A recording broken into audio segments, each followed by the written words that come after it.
And I think that's where. I don't know if we ever got to that side of town. Correct me if I'm wrong. I can't remember. Computer issues all day. That's okay. I don't remember nothing about sides of town.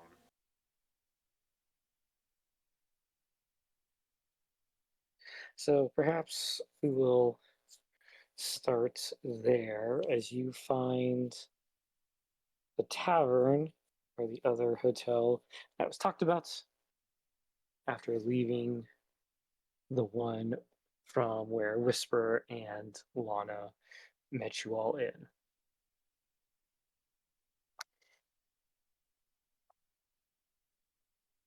Oh my gosh. I just got a new TV, so I have to resize everything in my streaming No thing. worries. Uh,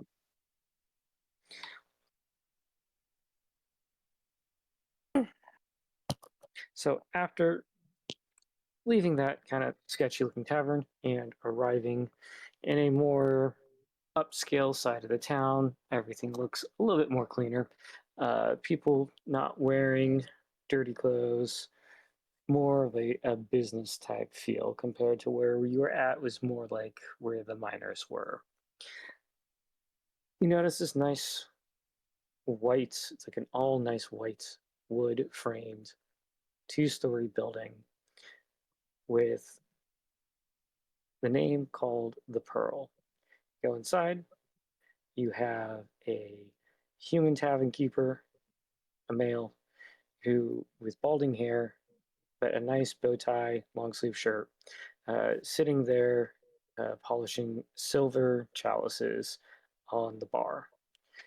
Inside, you see a fair amount of folks, either in dresses or kind of like suit business attire, all talking freely.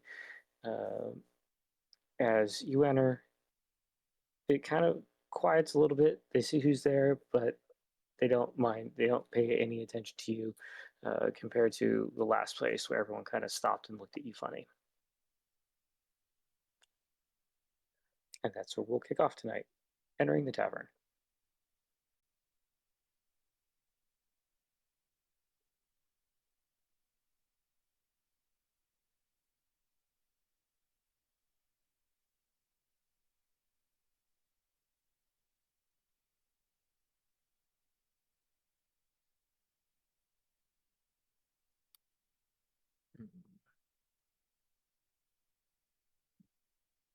Definitely an upgrade from where we were.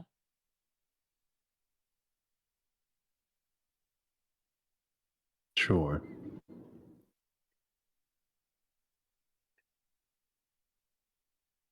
I mean, it doesn't look like every person around the corner is going to stab our back. Maybe not to you. Let's Oh look yes, for oh a yes. place to sit down, and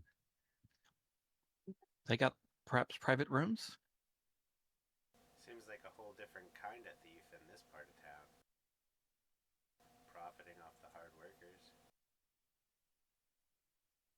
Quite likely.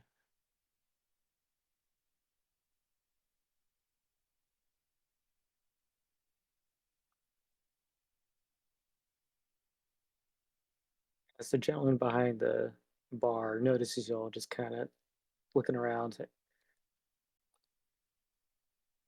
he yells over, "You coming in, or are you just gonna stand there?" Oh, I thought we were heading to the table. So he says that you all find a one of the larger sized tables. It's got like 9 chairs around it. A Another younger boy will come around with a pitcher, a tray of glasses, and just pour everyone water. Look at you all. My name's Till. I can get you food and drink if you like. As everyone starts getting seated, I assume. Did he say his name was Till? Till, Til, yes.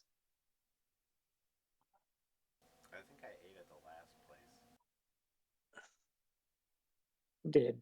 That wasn't People had exactly the some best food and food. drink. I will pretend that it's not weird that there's a child serving the position of bar wench.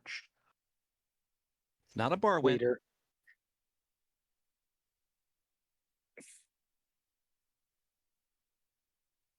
A bar waif, then.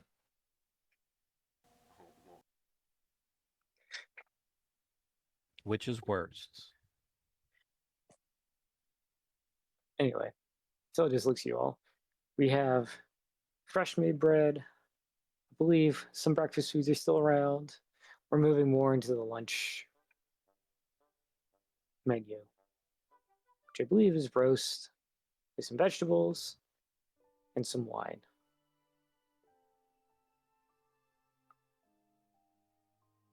I'd be fine with some bread and wine.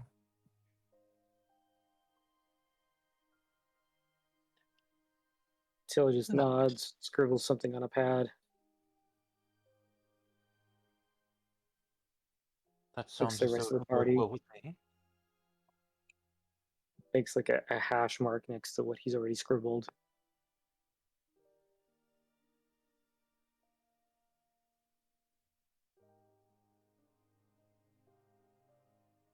Anything else? Looks around. Well, I'll be right back. And then he'll scamper off to the back of the kitchen.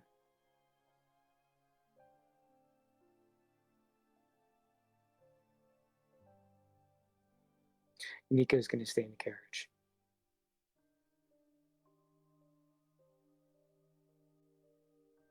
But I thought this Just place look at was better everyone. than the other place.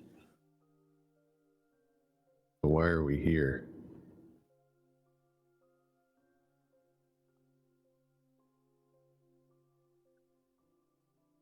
Well,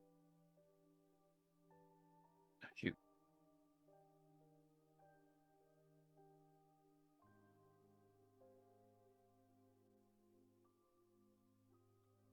Whisper. He just left. Well, that's inconvenient.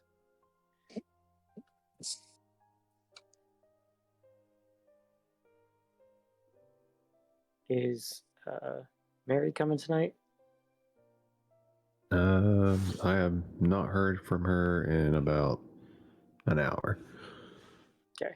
Assume she fell I asleep. assume she was, but no worries. Yeah, I mean, I assumed she was coming too. she can be napping in the carriage during this.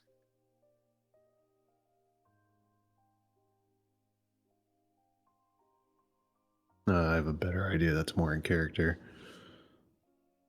Are we Okay. staying here? I'm asking the party. Depends.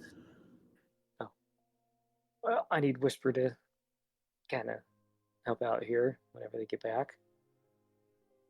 Oh, are we actually here for a purpose? Are you For asking? Whisper's purpose.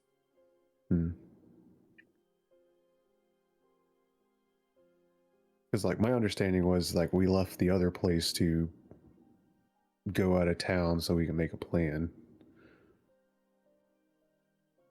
Unless there was something said earlier that I just completely zoned out on.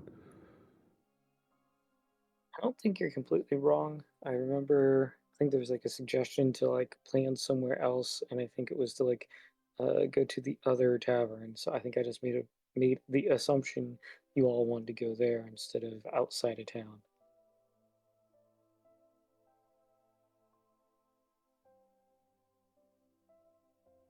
So that's on me if it kind of muddled this up. Hold on, I got a message from Whisper.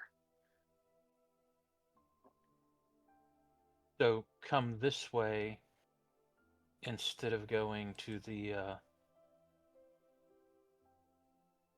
potentially dangerous outside of town. Right, because you just, yeah. But I mean, we can head back out once everyone's reconvened, and if you guys want to go out, we can go out. We're just trying to kickstart things here. What Whisper has apparently exactly? lost primary internet, so giving them a second to handle their technological issues. Anyway,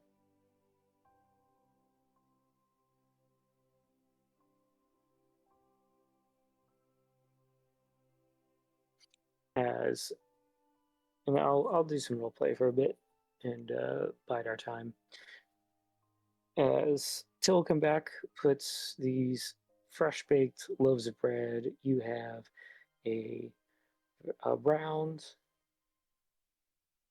white loaf and then these long, skinny brown loaf, and then a small jar of butter, and then you bring a glass of wine with a couple of glasses and pour wine out.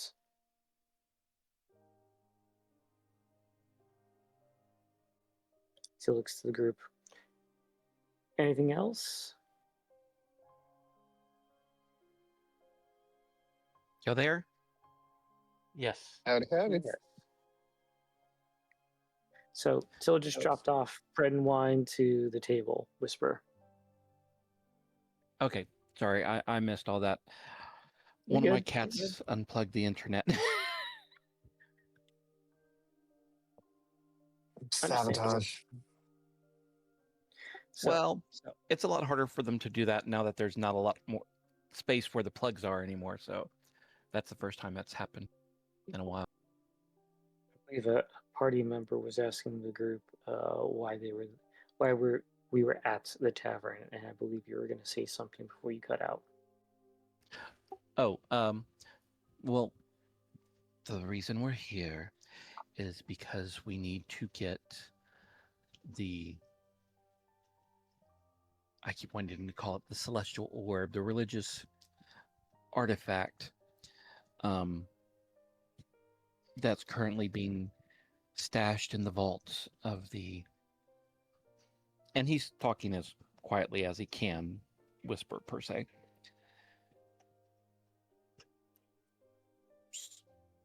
Yeah, we are aware of that.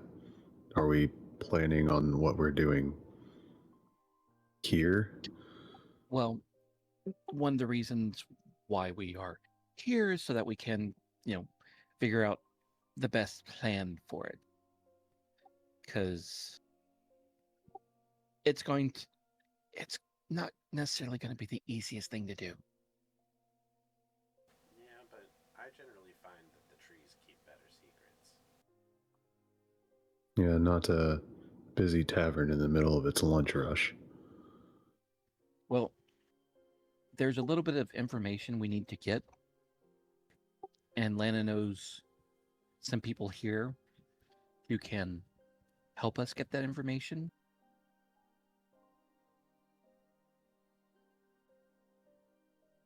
Because there are certain passcodes for like back entrances and such, but we got to grease the right palms for it.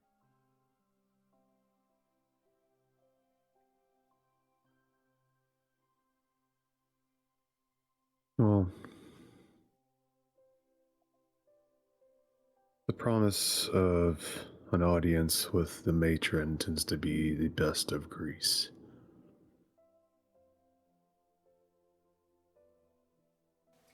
You speak with dead regularly?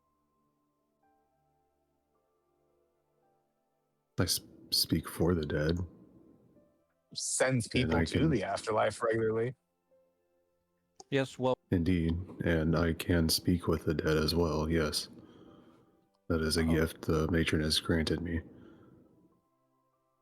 I believe the line was a threat. Yes, it was, but if we have a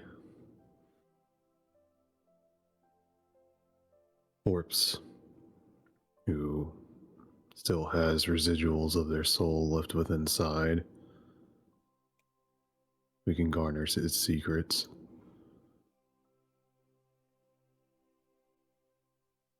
So if greasing palms doesn't work, we can give them the old X-nay, and then you can talk to their fresh their fresh corpse and get the information we need? No.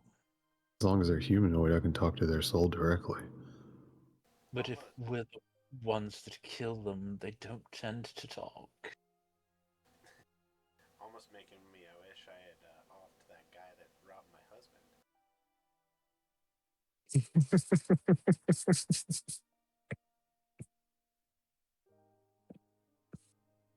Well, I mean, in the spirit of a threat, intimidation does also work. So, I mean, I'm sure that you know the people that we can talk to, Whisper, and if you think that you've got a keen enough tongue to get them to help us with that information, then by all means. But we do need that information, whether it's given or taken.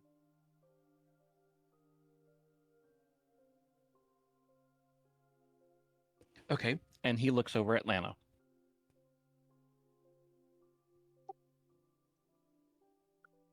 As go ahead. So, who do we need to grease a palm of? So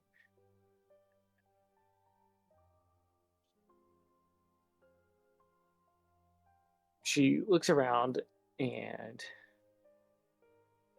you see there is a gentleman in a suit in the corner of the tavern, just sipping what looks to be tea.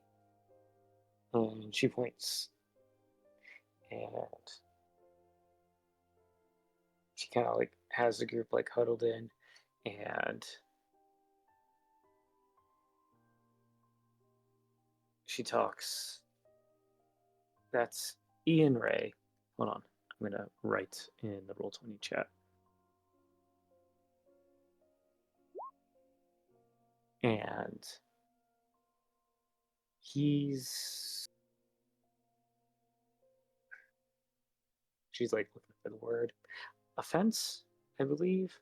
He helps barter stolen goods or whatever the guild is trying to get rid of. He gets a cut. He has a legitimate business in town that he uses as a front. The town doesn't go after him because he provides legitimate trade at the same time and brings in the money. So everyone just kind of turns the other way. He'll most likely have updated information. Looks back to Whisper.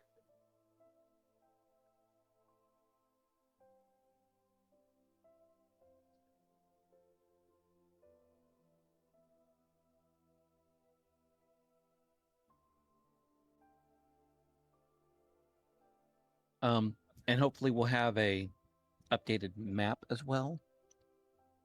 Wink, wink, nudge, nudge, Lana.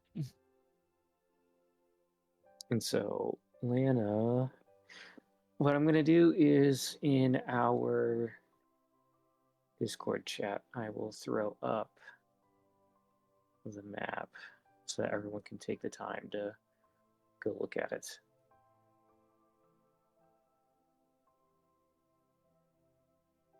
And so she rolls out this black parchment with white outline of all the rooms.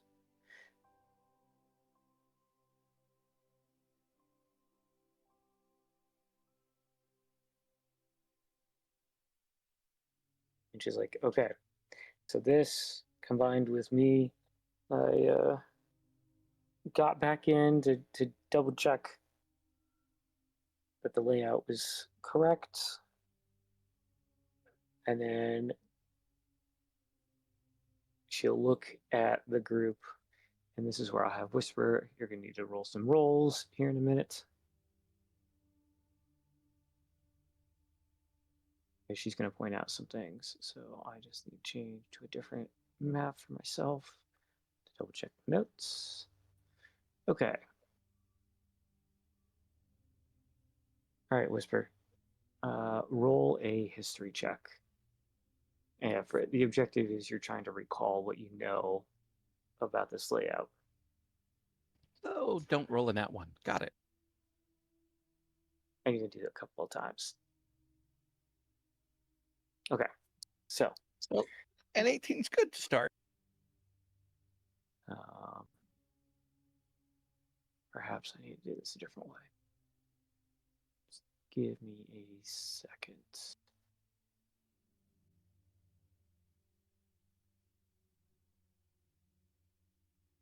Oh, I should have done it this way. That's okay.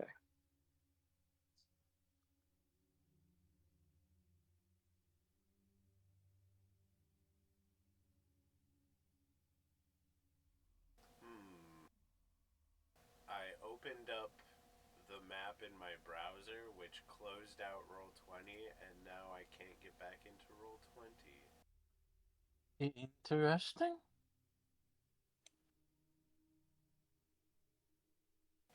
See if...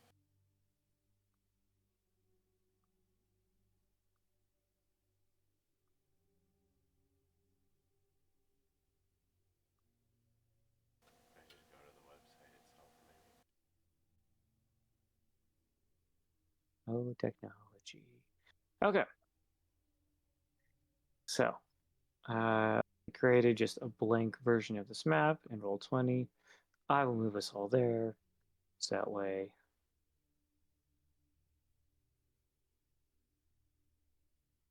So I'm going to be kind of interchanging some maps between myself and this video. So just bear with me. As Lana points out, I assume everyone can see the map. Right, it's the same image that I sent in the Discord chat. She'll point here. So due west, kind of in the middle of the map. It's like that's the main entrance. As you proceed into here, there is this big common area. If you keep going straight, this is a vault, or the vault, where this is kind of Aurelius's office, working area. Not quite sure. He changes it every single time. She's like, I'm not quite sure what's back here. Never had to go back here towards the southeast to the southwest. These are training areas, storage. As I go to the northwest, more training areas, rooms, storage or rooms. As she goes, works her way eastward, pinging. A lot of these are just rooms. Now, there is a passage, the back passage that they're talking about here, and there's one here, but I'm not quite sure if they're still used or accessible. I've never had to use them, but they're still there. And of course, that's Whisper's suggestion is to go through the back door because that's less likely to be guarded just because it's harder to get into.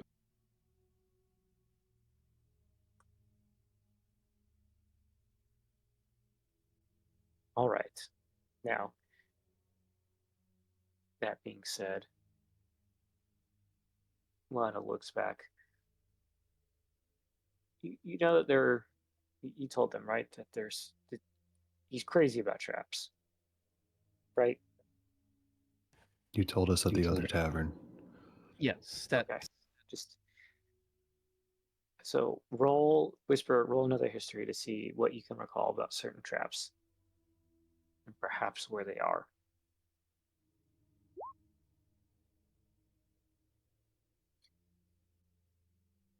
I hope that's good enough. So she will.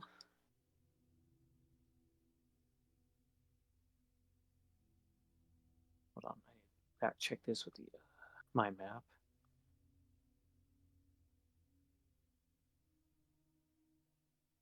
Yep. Okay, got it.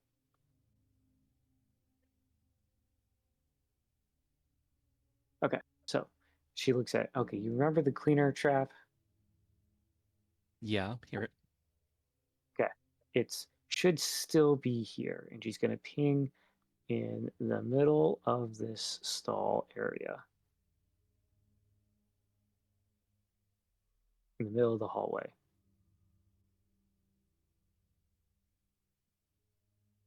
Let me know if you all can see it. Just sit here ping for a minute. Excuse me, I did- yes. Down in the left, the bottom left corner. Yes. All right, there we go. Red circle. Okay. She's like, that's still there. We have to go. If you want to go out that way or go through there, you should. You have to cut through the stalls. There are hinged doors that act as either a door or a wall, a divider, and that's how we get through that. Okay. I'm going to take a quick break. I'll let you all use this time to take a bio break, food, or contemplate how you're going to move through this after we get some more information. But I'll be right back. Okay.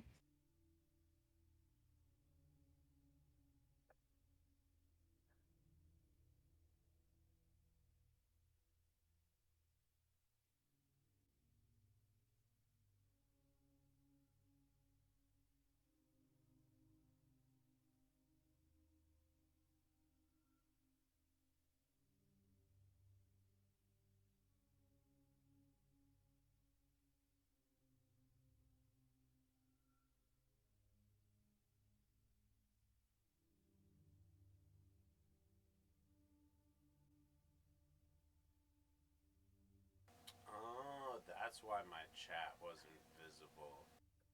Because it was underneath everything. Welcome to technology. I never said I was smart. You don't have to be not smart. It's For called technology to hoodwink you. exactly. Technology can hoodwink anyone, whether you're smart or not. It can also decide to be a complete and utter pain in the butt. Well, the chat should show up on the right side of screen now.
So what's the morality of stealing from thieves? What's the morality of stealing from thieves? Like, What? if we go in there and like we take all their stuff, do we are like we're still the good guys, right? Well, the real question here is, what are we stealing? Why are we stealing it? And what are we doing with it after we steal it? For example, are we stealing it to give to the poor? Yes, then we're great. Are we stealing to line our own pockets? That's a little. Are we stealing to save the universe? Absolutely, we're golden. You're asking too many questions and positing too many theories. Sometimes silence is golden. Well, are the people in this thieves guild from this like are they from the poor side of town or are they from the ritzy side of town? Because I ain't gonna feel bad about stealing from the rich and then we'll give the poor side of town the money and they don't gotta steal.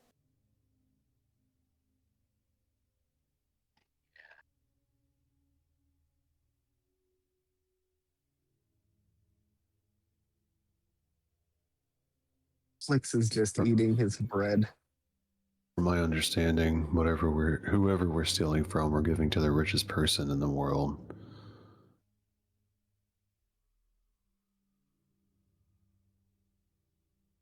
Whoever we're stealing from, we're giving to the richest person in the world. Oh, are we giving the orb to your emperor?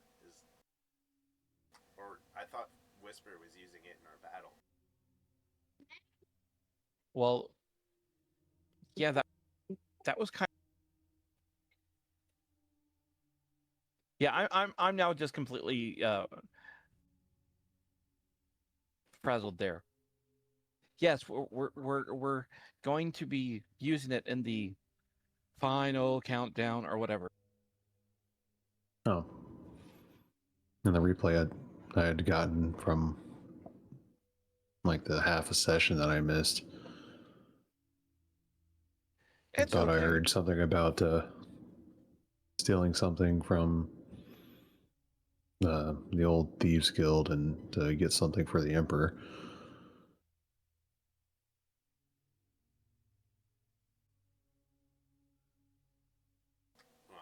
Well, I guess it's important to address what you're gonna do with the orb after everything's said and done.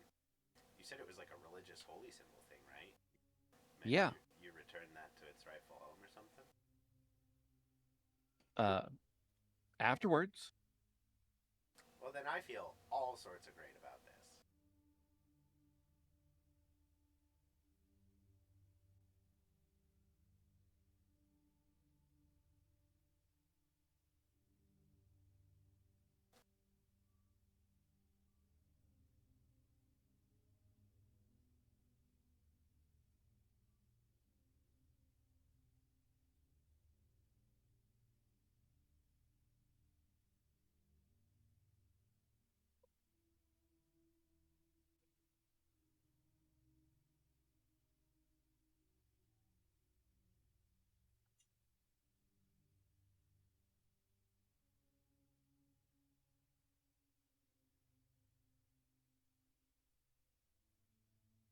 Okay, I am back. Welcome. I'm sorry. I'm doing my best not to make the joke. Oh, Hi, back. I'm Dad. I'm doing my Darn best it. not to theme song from Welcome Back, Cotter.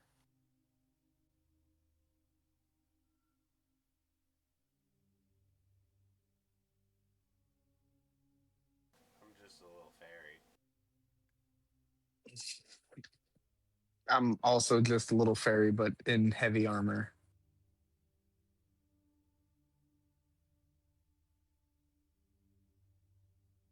Just a little guy. I am not the nothing little wrong with fairy. that.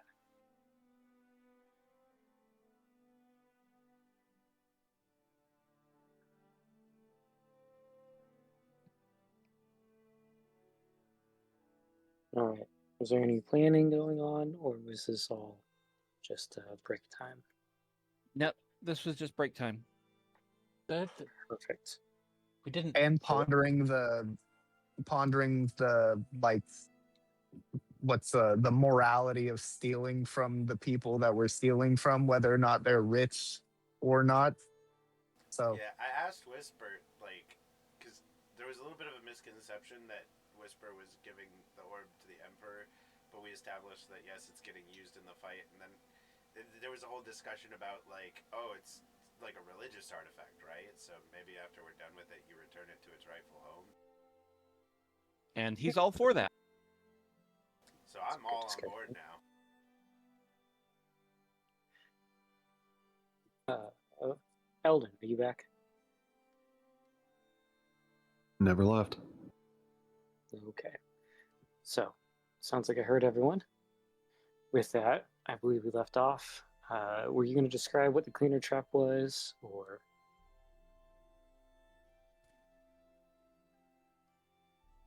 Lana looks to So, the cleaning trap is quite literally the most lethalist trap I've ever witnessed in my life. It takes you apart, takes all your stuff, and cleans up after itself.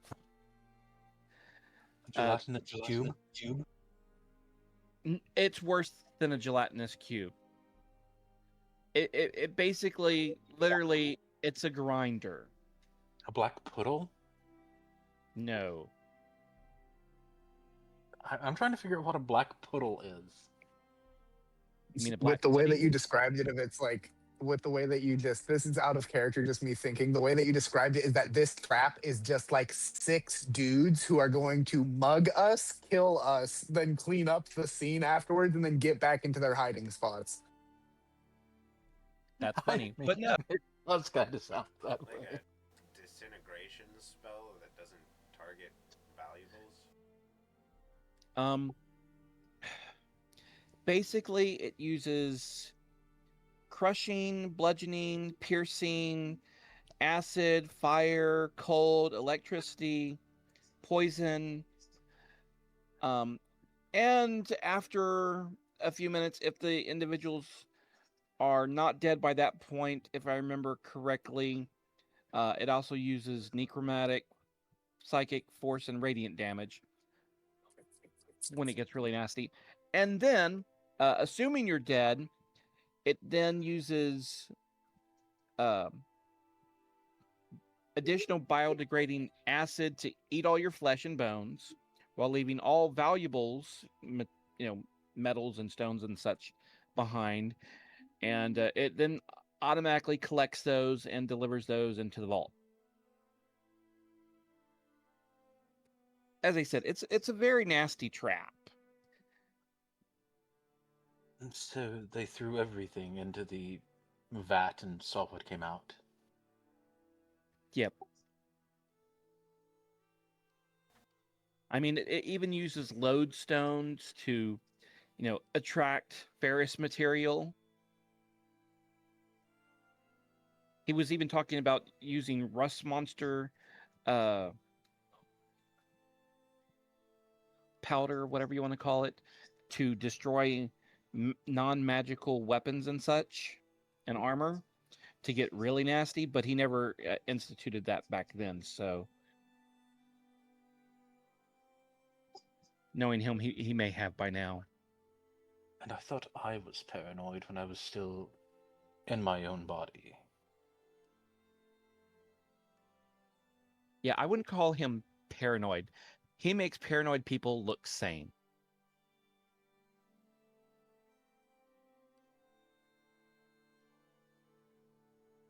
As you finish wrapping up the description of the cleaner trap, roll another history check, Whisper.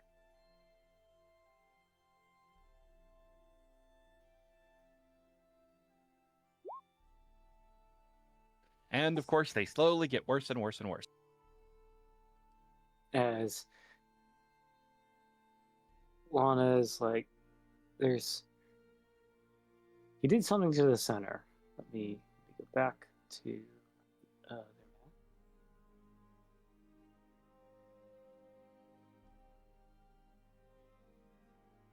All right, so she's like, there's something here.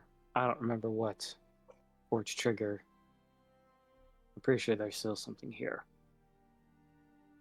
Roll another history check. Whisper.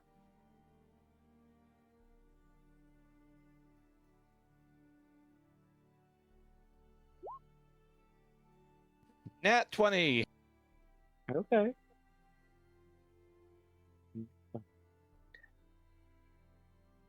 Important history check.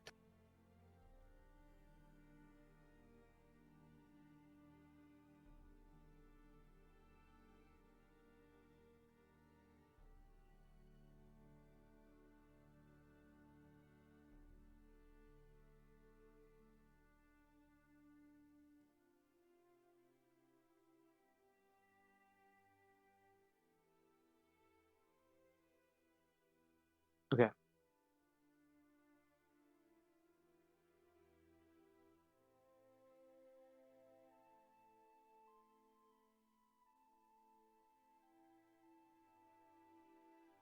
So Lana will point out in this large room in the northwest, there are, and you will recall this, that there is an automated archer trap.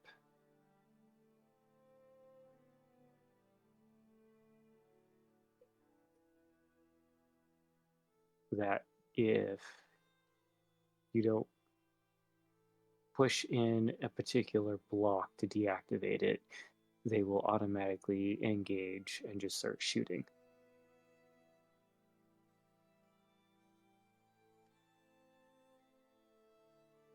Does this trap have an endless amount of ammunition?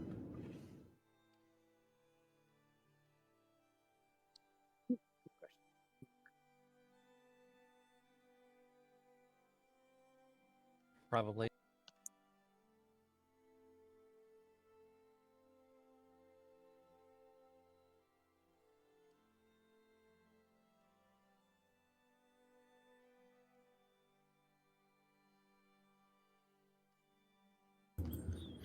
You ping where the vault was?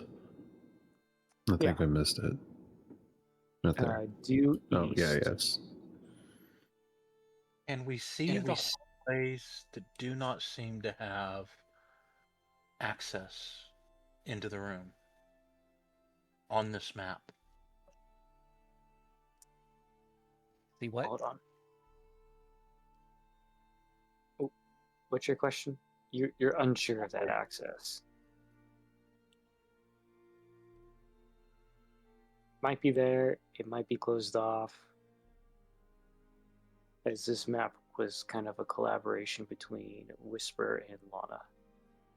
Well, if Where's this back door at? Well, hold on.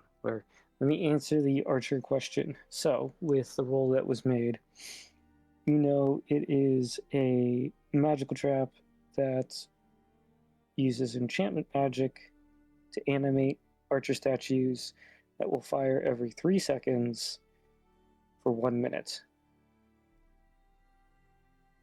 And they will be crossbows that have a rotating cylinder on them. So there is a limited number of shots that last the duration of the enchantment. could we? So, theory. What if I animate object on them first? That's I could an teleport in interesting front of thought. them. I could teleport between two of them so they shoot at each other and then move out of the way. Via also teleporting again. I mean, it sounds like they'd make pretty good allies. Possibly. Because I can Okay. animate objects up to 7th level.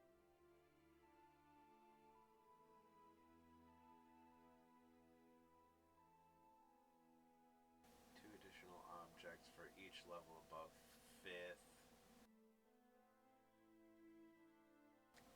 Are they sized? Yes. Choose up to 10 non-magical objects within range. They're not being ordered. Medium targets count as 2 objects. So I can animate 5, and then 2 more for each. So I can animate 7.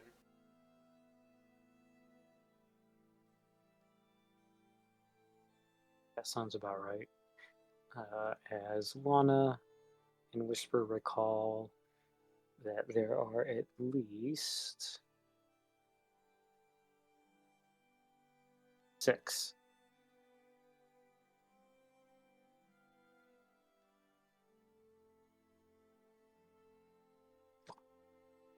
Can you imagine we turn his own trap against him?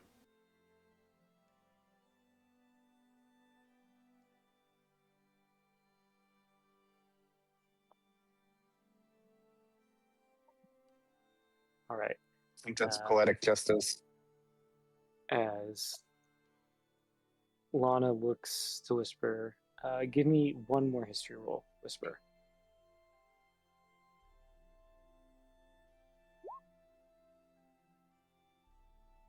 Okay. Not a nat 20, nat 19.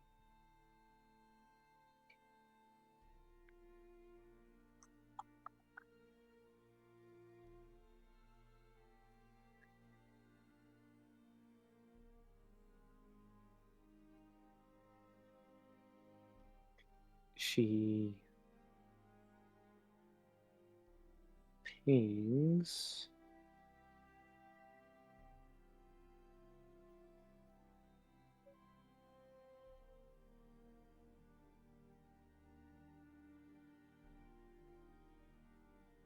Okay, right here. Show on the right map. Trying to ping.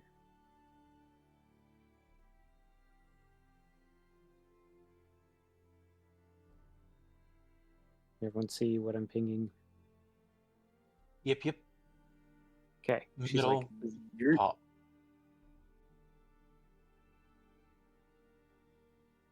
so yeah, middle top, right above the rectangular room in the center. She's like, there is a giant spear that will come shooting out at the end of this hallway.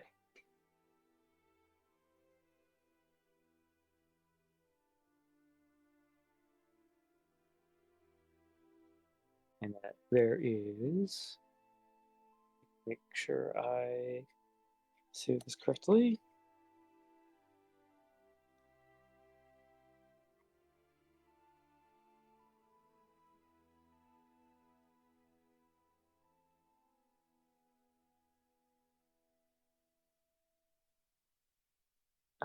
There is a dual pressure plate in the middle of the hallway.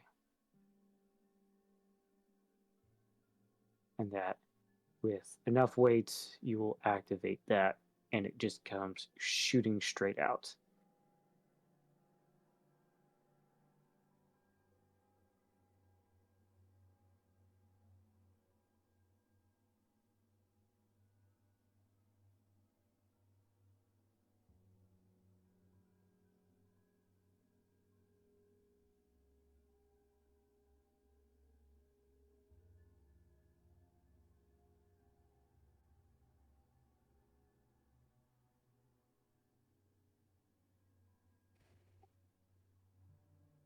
Looks to Whisper.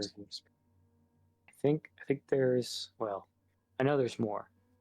I didn't spend a lot of time here. I think there's one more. Whisper, roll one last time.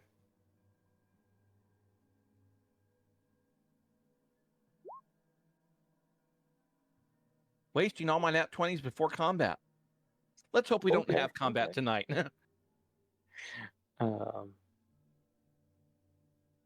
As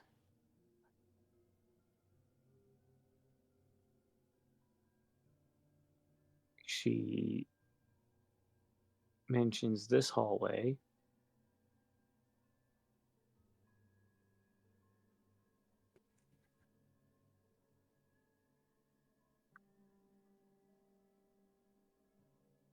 is, she's like, this one, and I think it's used throughout, not sure which other hallways.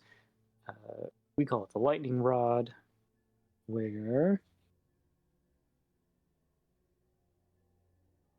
there are copper plates in here, and there is an electrical source. If triggered, it will send lightning zigzagging through this hallway.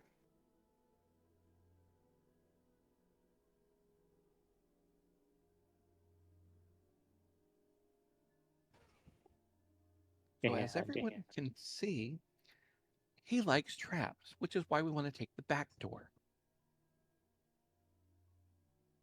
Which is where exactly?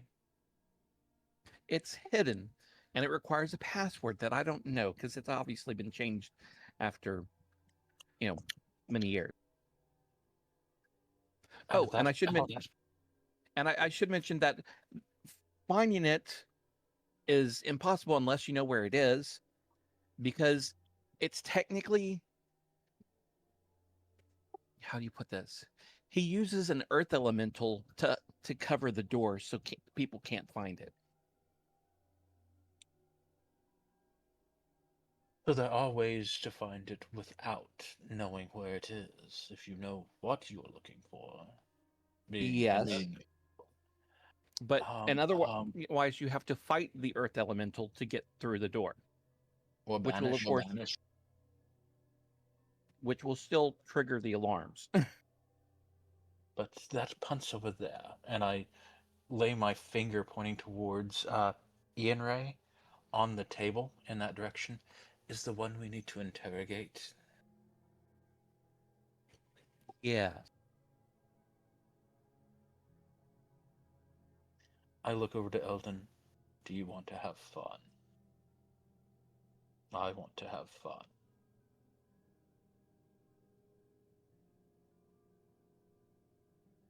I don't know about fun. I want to get this over with as soon as possible. So he can have his honeymoon.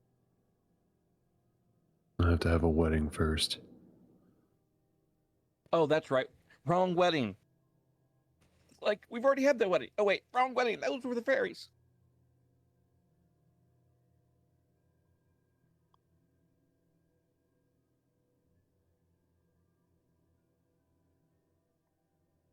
So,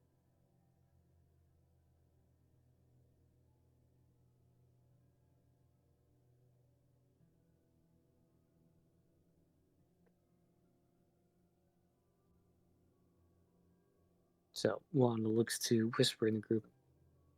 That's as much as I can remember. So, can you give us proper introductions to Lon Ray?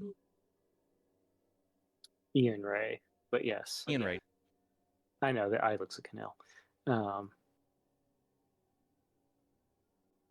One's like, I can try. But who am I taking? And I mean, you could pass off as kind of Thieves Guild members. I don't see a paladin in here, so Fairies and the heavy armor. He fits in. Looks at Mary, who is very paladin. Looks over. Yeah. You fit in though. Looks straight at Eldon. I mean, the whole dark vibes thing you have going on there. I don't understand. You're dark. You're broody. You look like you steal shit. I look like a priest of the Raven Queen. Are you insinuating that the priests of the Raven Queen are thieves? I guess technically that's where I was going. You're dark, you blend in, you look like you could steal. I'm not saying you are. I've never met I've never met a follower of the Raven Queen, so forgive me if I don't know what the priests look like.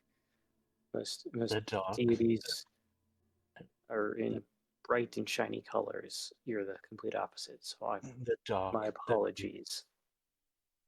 Go ahead. They're dark, they're broody, and they tend to steal people's souls. That For the is good, of course. wildly inaccurate. I'm going to slurp on the nearest beverage as loud as I can to break the tension, even if said beverage is not mine. I mean, there were a few So- glasses of wine put on the table.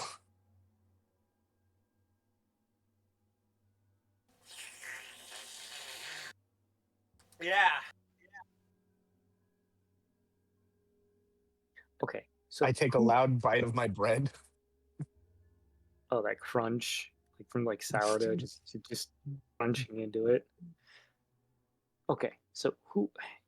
I assume I'm not taking all of you. Who am I taking over there? Use me. Okay, and I guess your cover is: are you a buyer of sorts? You look like you're. She like looks at you for a second and like gets like you get that you know what look she's giving you. But like you look like a vampire look, but can't really call you out as a vampire because you know we're sitting in sunlight. Um, I mean, you look like you don't care where goods come from. No offense. I'm a vampire stuck in a Dampire's body. Right. So, artwork, relics. What would your interest be?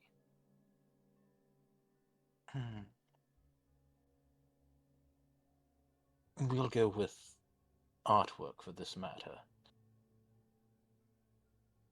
Okay. So Lana will just give this like, here we go type of a look to the party and then to whisper, all right, wait, what's your name? Are we going with your real name or a fake name?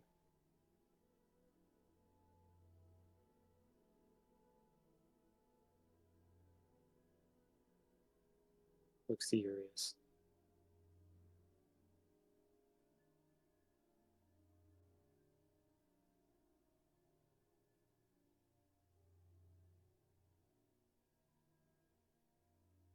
My name is Jeff.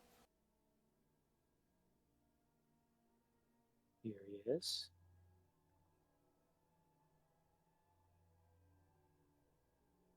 Are you pushed to talk again?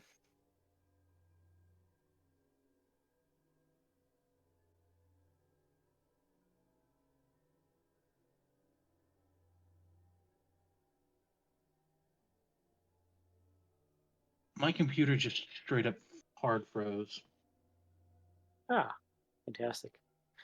Technology problems all over. All right, so Lana asked you, are we going with your real name or a fake name?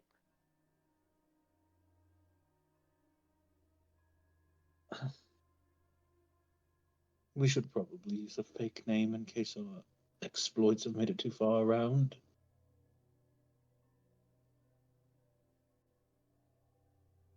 Anything in particular, or am I just going to call you Frank? A friend is a good name. Friend?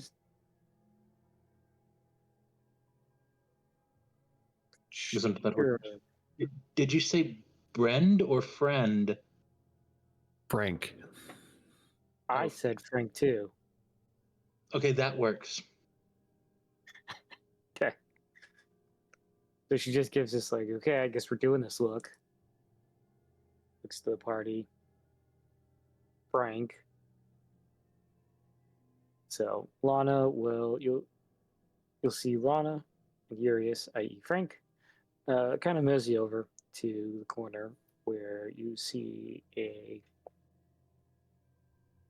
human male, mid-40s, pointed gray beard that is nicely trimmed, wearing a navy blue suit with gold buttons, um, just sipping his tea. as Lana and Frank approach, curious. Lana will kind of go, the man looks up and she'll look to him. Mr. Ian Ray, my name is Lana. I believe we both know Aurelius, and we're hoping for an introduction as a man of art collecting. Frank is looking to acquire some pieces. He doesn't quite care for how they were acquired. Frank, as Ian Ray just looks to Lana, looks to Frank.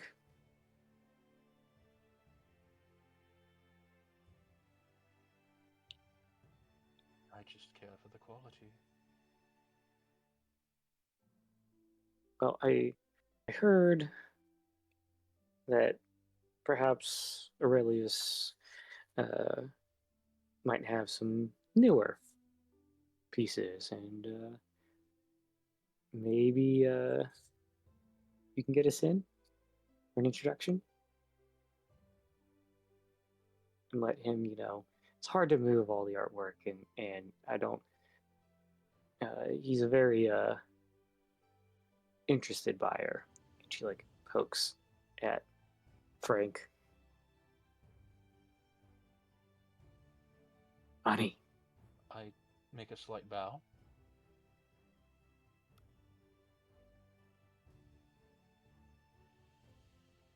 With a And casually disinterested smile on my face. he's got the money, right, Frank?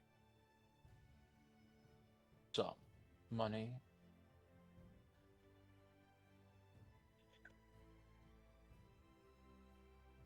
So he just leans back, ponders, looking at Frank, and then Lana.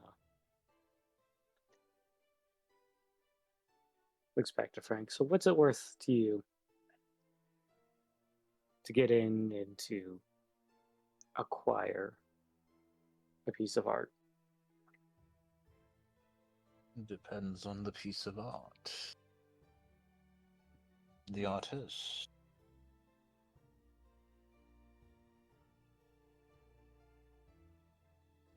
I'm trying to come up with a name for a fictional world version of like Picasso.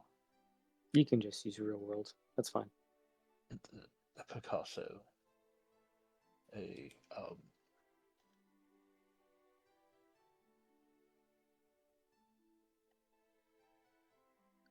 nods. I think he still has a couple of pieces he'd be willing to give up.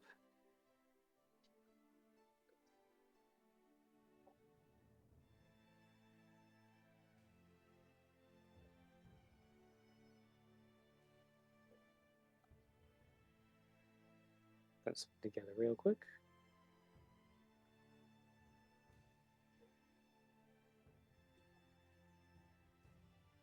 He has several paintings.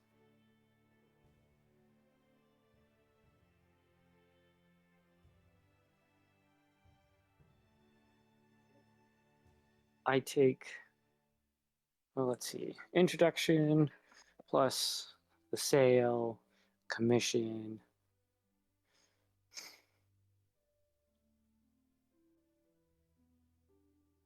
I tell you what, you have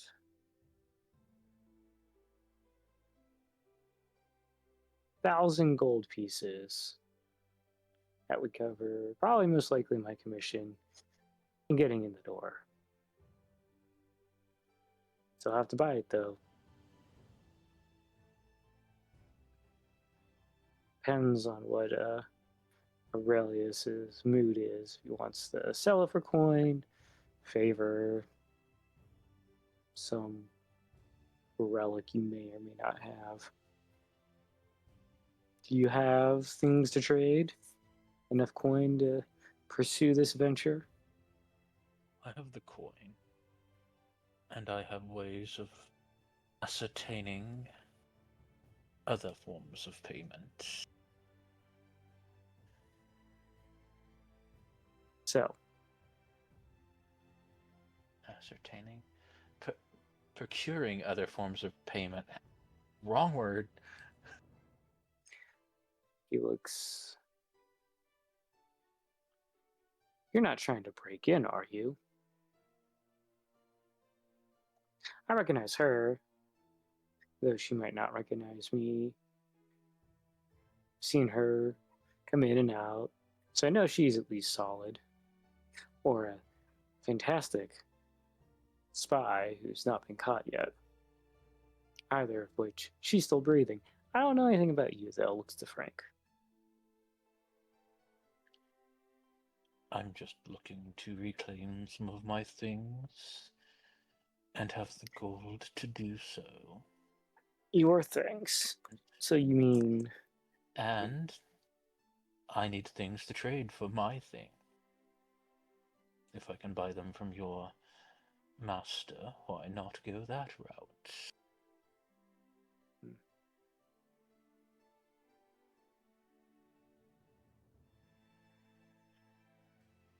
Well, that being said, are you. Do I need to make a roll? That's what I was going to ask. Are you trying to hide something, or are you being. As he asks if you're trying to break in. Oh, I'm definitely lying about not trying to break in, so I mean, probably Okay. a deception check. Yeah, make your deception check. And then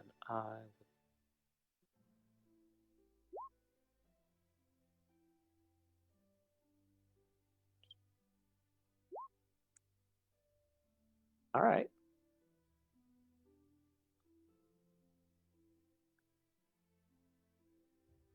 He's like, things go sideways. I'll find you. If Looks to things go Lana. And then sideways- Frank. Things go sideways, someone's bumbled and it won't be me. I'm from the old blood boy. And let my teeth show just a bit. I've known how these things worked longer than you've been alive.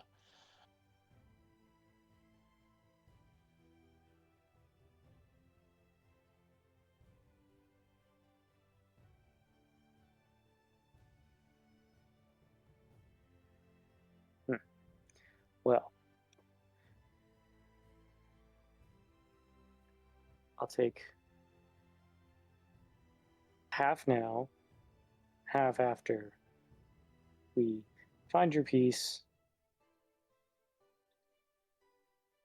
and we're outside of the well, their place. Does that sound fair to you? As he holds out his hand. I will reach into the coin purse, pull out the appropriate amount of gold, making sure not to grab platinums, and shake his hand with them with a, well, not full amount of gold, but with some of the gold in hand.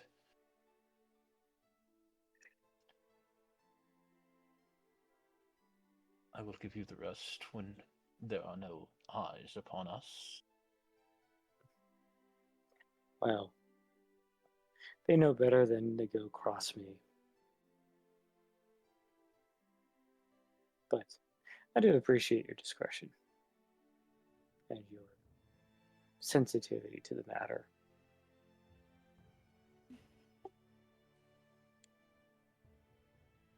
Meet me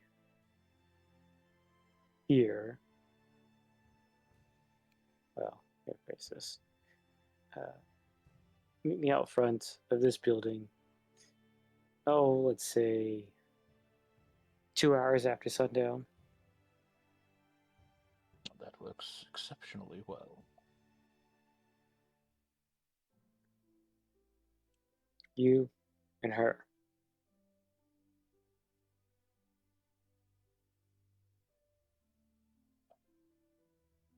With that, he'll nod and get up and walk past you all.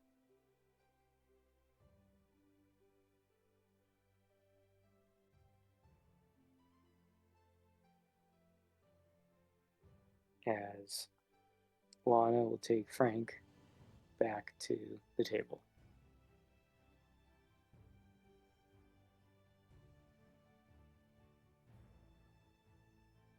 Looks back to the group. Well, you got him in. And she Yes. quickly looks up just to make sure that he's like gone and not like hanging around a corner or something. Okay, so I assume he's going to take us through the front. I don't know. Do we need to like convince him to go the other direction? We might be able to do just that.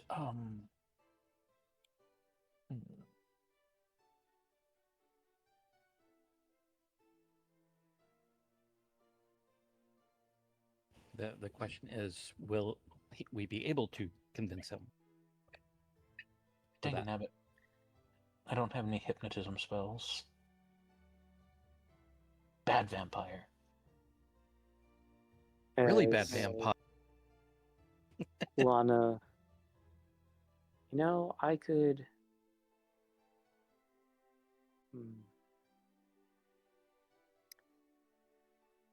Okay, so I could maybe on purpose trigger something in the front or start a fight with one of the guards or something. I don't want to put you in danger. Well, just try and like make the front exit like right at that time not like usable. The word gets passed that you have to use the back entrance, right? Or perhaps I don't know, spill something. You all have anything? Like I just, unless you don't mind going through the front entrance, we could do that too.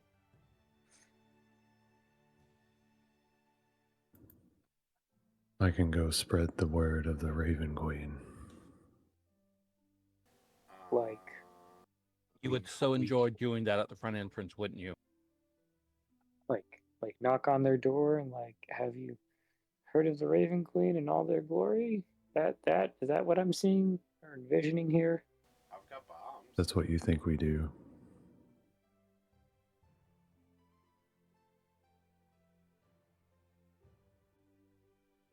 She just looks confused, not quite sure what you're hinting at, Eldon.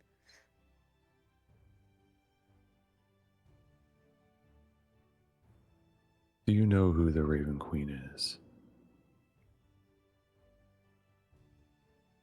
She just is like, not exactly. Oh, Sorry. well, spoiler alert, that's a lightly veiled threat. The matron of Raven guides the souls from this plane to whatever afterlife that is deemed fit for them. Like, do I make myself clear? Looks to like whisper for some sort of help on a reaction. Yes. I'm starting to not trust this girl's words. He's saying that he could take care of any issues that arise, you know? There's always a distraction Will we cause chaos at the front door, leaving it barricaded That's- of sorts? That's exactly what I'm posing as an idea. Anyone else speak Thieves' Cant? I don't think so. Someone could always cast tongues and make it happen. I mean, Well, technically, these- Mary can understand all languages. Well, Thieves' Cant isn't really a language, it's more of a code. So that's why I was asking. It's a spoken and hand sign code, though, right? Right. But Yeah, as long as it's some form of speech, even if encoded, you could still technically understand it with tongues. anyone else seen Ocean's 11? Don't you have like telepathy or something? Lost in Translation? Any of those? Nope. I haven't been to a play in a very long time. Hey, one of my dogs is going kind of berserk downstairs. Keep talking. I'll be right back. Do I have telepathy? Do we have anything magical that grants us telepathy, item-wise?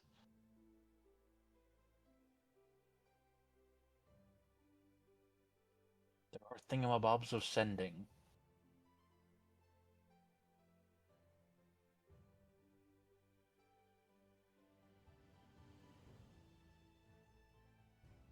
Yeah, me and Mary have sending stones, but that's a once per day type of thing.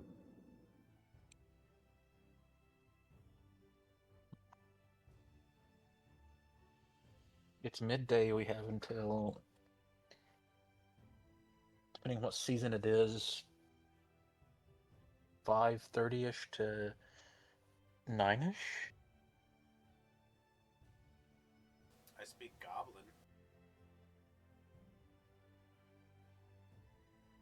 Don't worry about it. It was just a thought.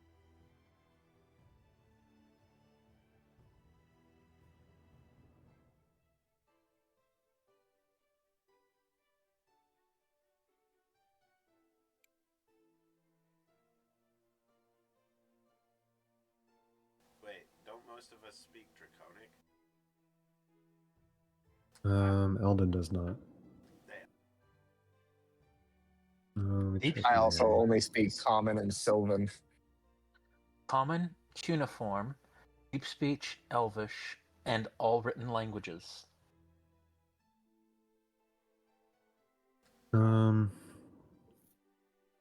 Got Common, Elvish, Infernal, and Undercommon, and Mary can speak and understand all languages. I got Common, Draconic, Goblin, Halfling, and Sylvan.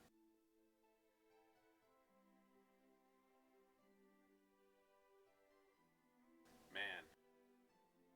We got a wide net, but no coverage across each other.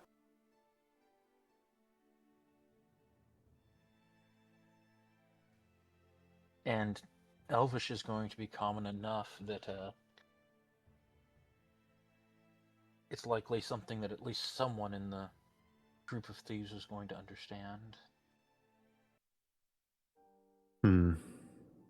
Almost seems like it would have been better to do this not here. Like I said, trees keep better secrets. Much better secret. Unless they're a treant. And then it takes forever to get anything out of them. Yeah, they're still pretty good at it, but I'm back. Thank you, everyone.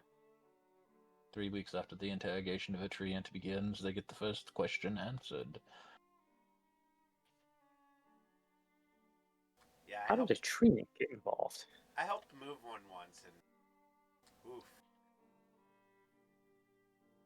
Anyway, Keeping yeah. secrets.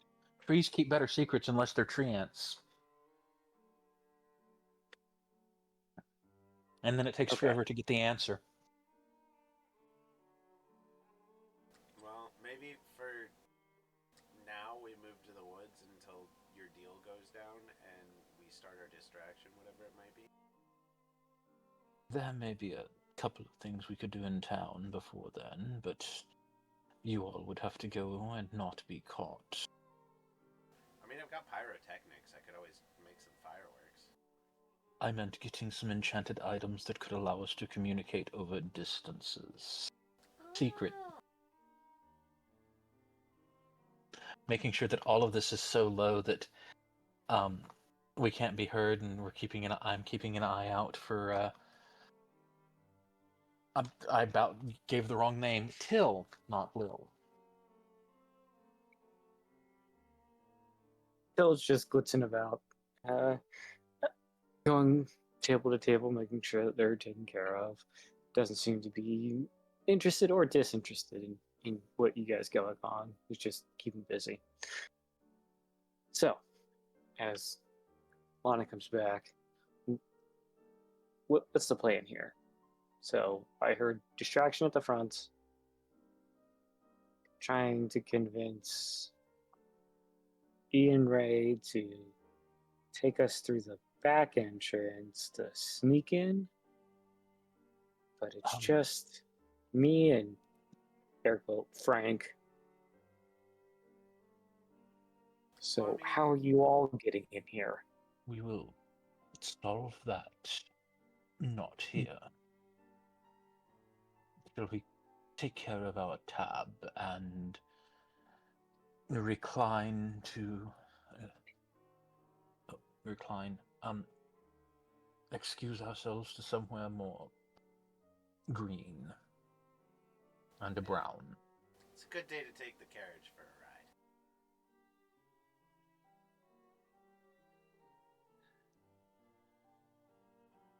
Yes. And I might have something I would be willing to trade to someone for a short time to assist in matters.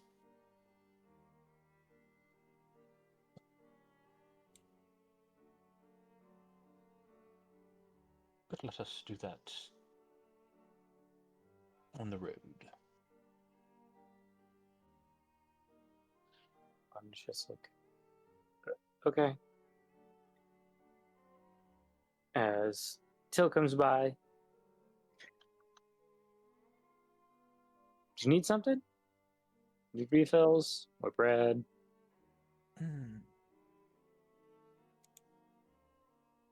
I would be fine with paying my tab now. Good food. Good drink.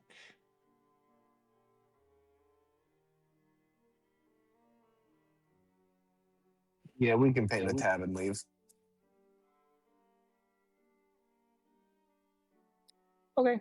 And he's like counting up 4 silvers. Wine, water, bread. Flix will pay the 4 silver. Till smiles. Well, thank you, and we hope you come back. As he starts grabbing your dishes and plates and cleaning up after the table. As I assume the party makes their way out the door, and we are headed to the woods, driving around. Someone needs to do something in town.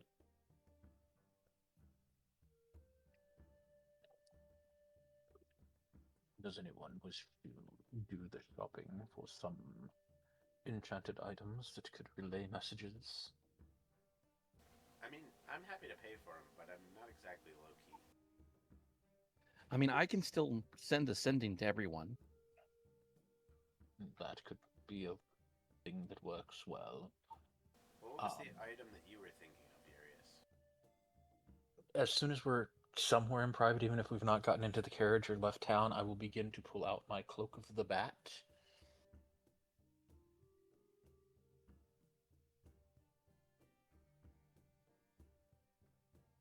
Oh, Cloak of the Bat. Sounds like a great idea. Someone attunes themselves to this. I could get you in potentially as my familiar.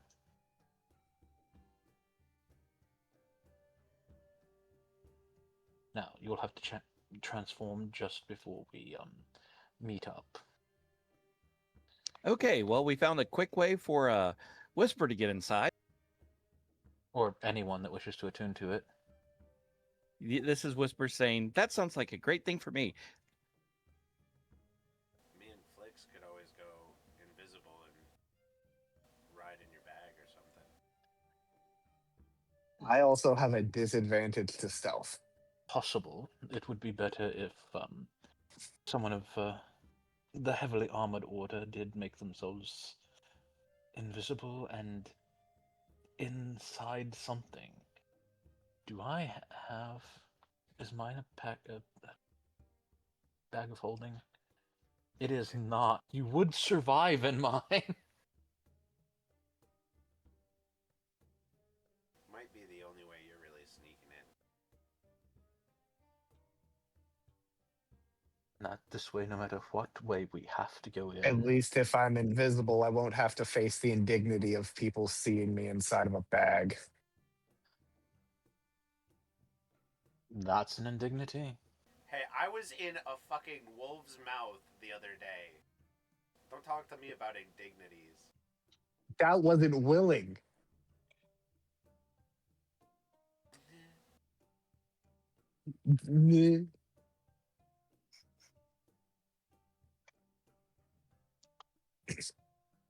But if I must, I'll hide in a bag. Look at this guy. He hasn't even been a king for that long. He's already acting like one.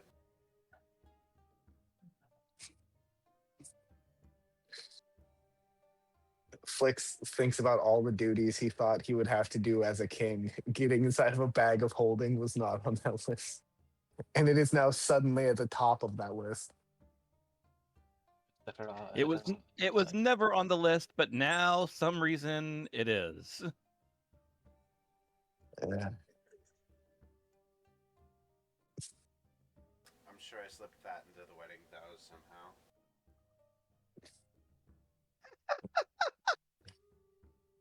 Just think of it as being one of those attractive people that gets to spend some time in the cake and surprise the party boy. If they hear excess rattling, you're going to have to tell them in the canteen. Like,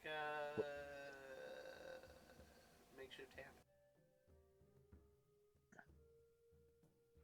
I'm just going to be floating in an empty, like in a weird void, just invisible. Also, I'm sure we can find enough cloth to stuff between your joints.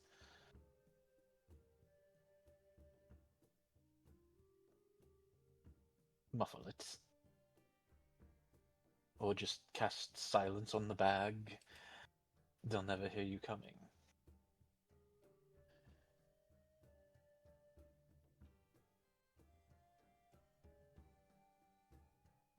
Flix was here thinking he was going to be a part of the distraction, and now he's a part of. Now he's being thrown inside of a bag. This is not exactly how he thought this was going to go, but this is what he has to live with. And to be fair, this will only need to happen if we have to go through the front door, if we don't have a adequate diversion or inconvenience that we can make occur. If we're going in the back door, you just hide far enough back that they can't see you or hear you.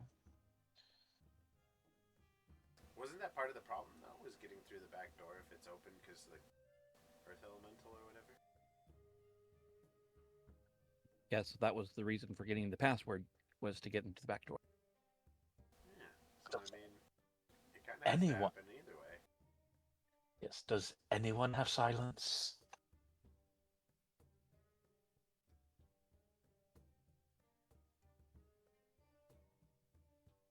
I know how to I'll be take- silent, but that's about it. I'll take that as a no. I'm looking up Mary's spells.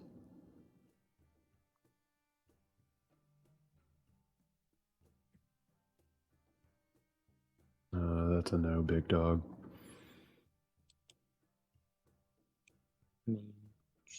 All right. Well,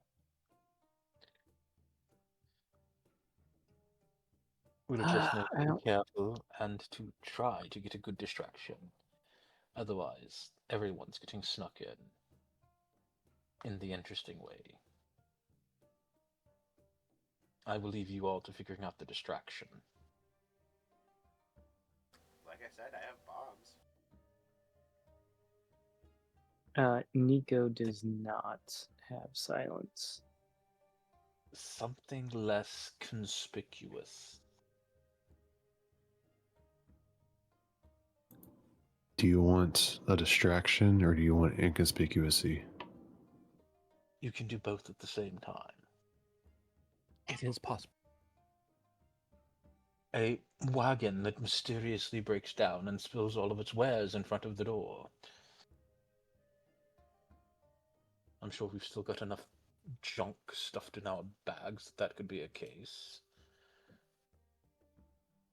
I liked my idea better. All right, so you can kill everyone while the rest of us go in the back door. I believe that was the gist of what he was saying. I mean, is it really that bad of an idea? I don't feel like a wagon breaking down is going to make them bring us I through was the back door. suggesting that was a less conspicuous way. If there was no way to get around all of the garbage and the wagon, but that would be an immense amount of things we would have to pile on. Is Lana still with us? Yeah. Yep. She's just Yeah. hanging out. Look Letting at you all her. figure this out. Is there anyone who rests within the city that was killed by these thieves?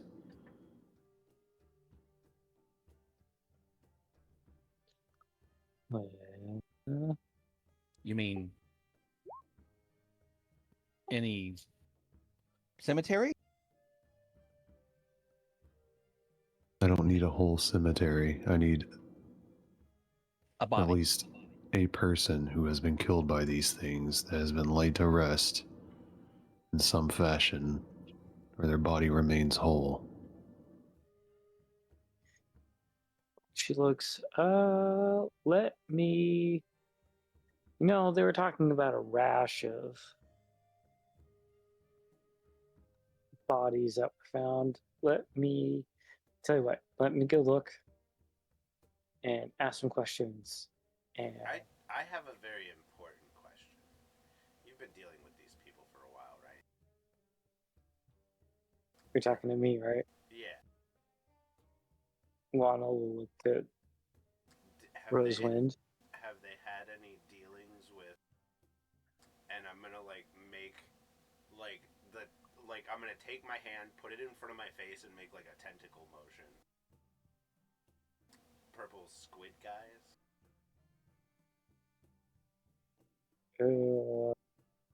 No, really, she looks around to the group. We're probably some of the most exotic beings that they've probably seen. What about the Yanti? They're snake people? Yes. Oh no, they would not survive here. They would have been. Yeah, they're not. Most of these folks are very particular. Oh, so they wouldn't like someone like me. I mean, you look human-ish. And to be fair, I haven't seen that many fairies either. So Excuse me? Standing Wait, at a where- solid 2 feet What's the tall. name of this town? Steelton. Stand by. You look humanoid, not like an abhorrent aberration. Oh. That's yeah. I guess that's a better way of putting it. You look, in comparative to the races, more human than some others. I don't know. Their species is what I'm getting at.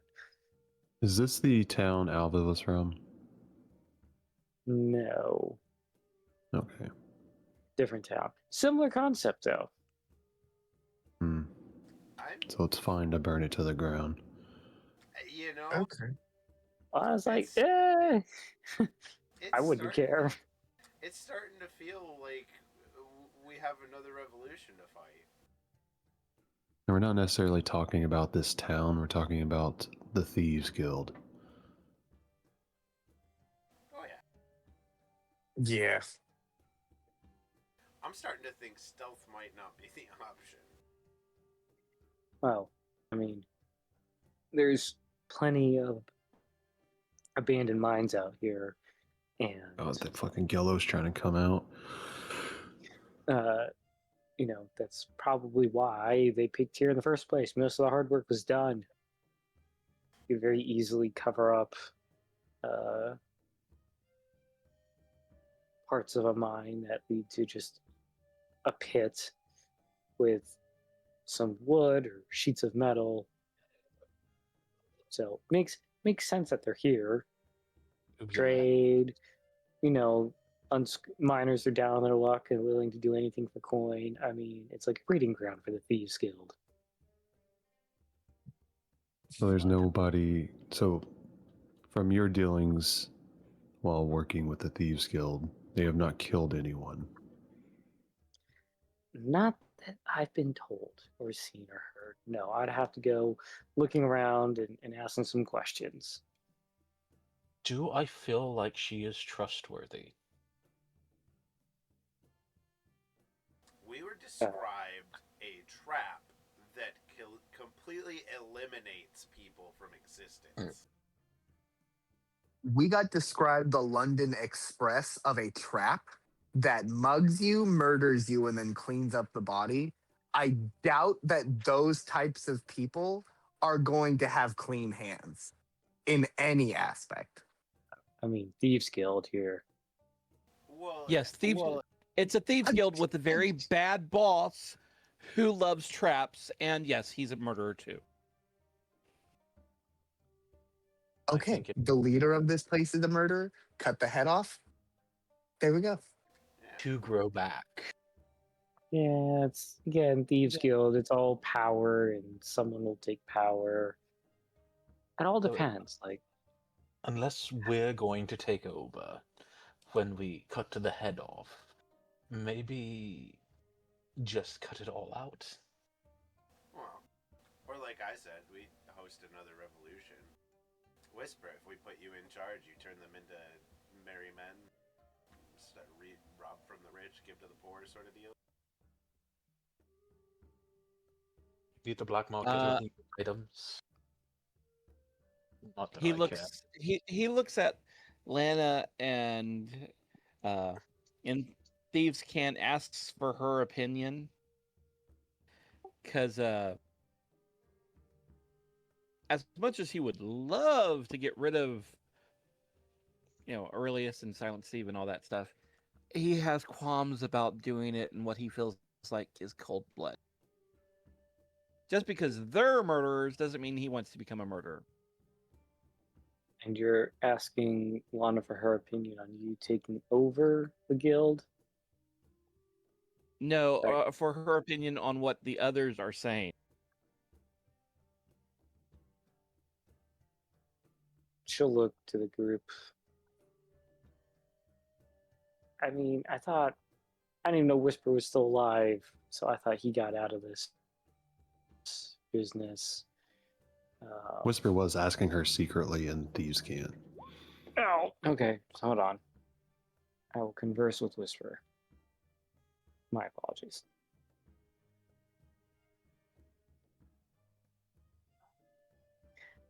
Whisper check Discord, please. Okay.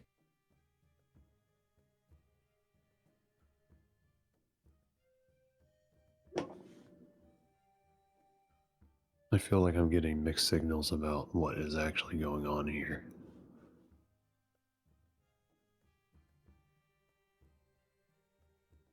Relationships, they're so fun.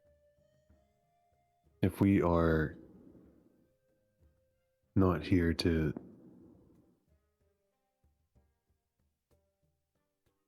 If we are here to steal or retake this item, then let us simply go and retake it.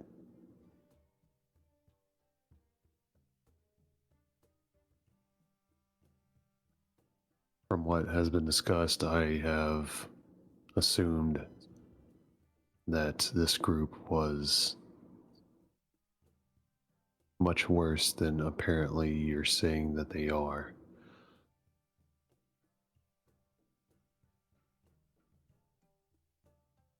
If these are just people who have had a string of bad luck turn to less than desirable means to survive, then here are we to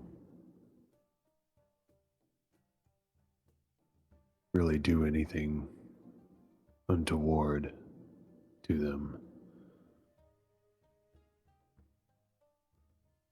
Un momento, por favor.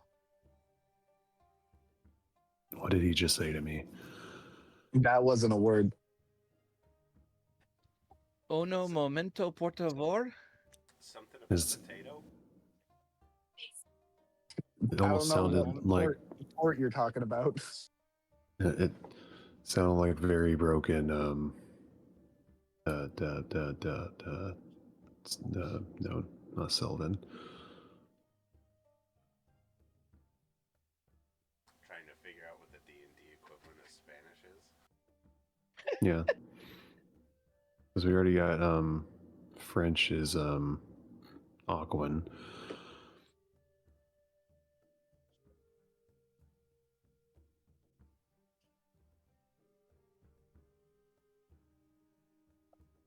The Whispers an L. Do they know Avian as a just as a base language?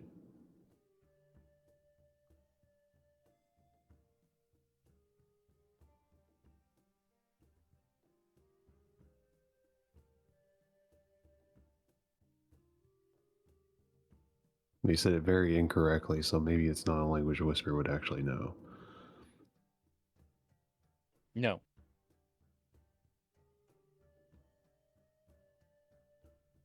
Look at the list of languages.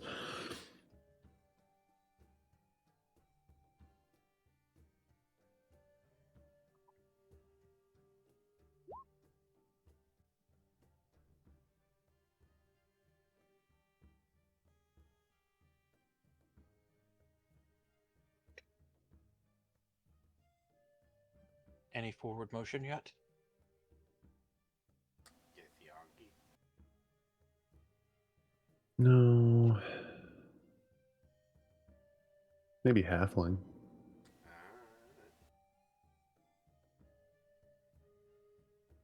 That's a vibe.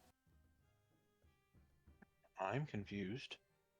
We were trying to figure out what is the most Spanish D&D language.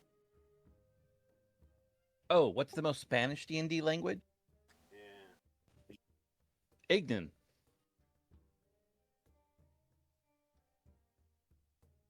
Is that the elemental it's- language? Yes, it's the elemental language of fire. I would think that would be more like Fire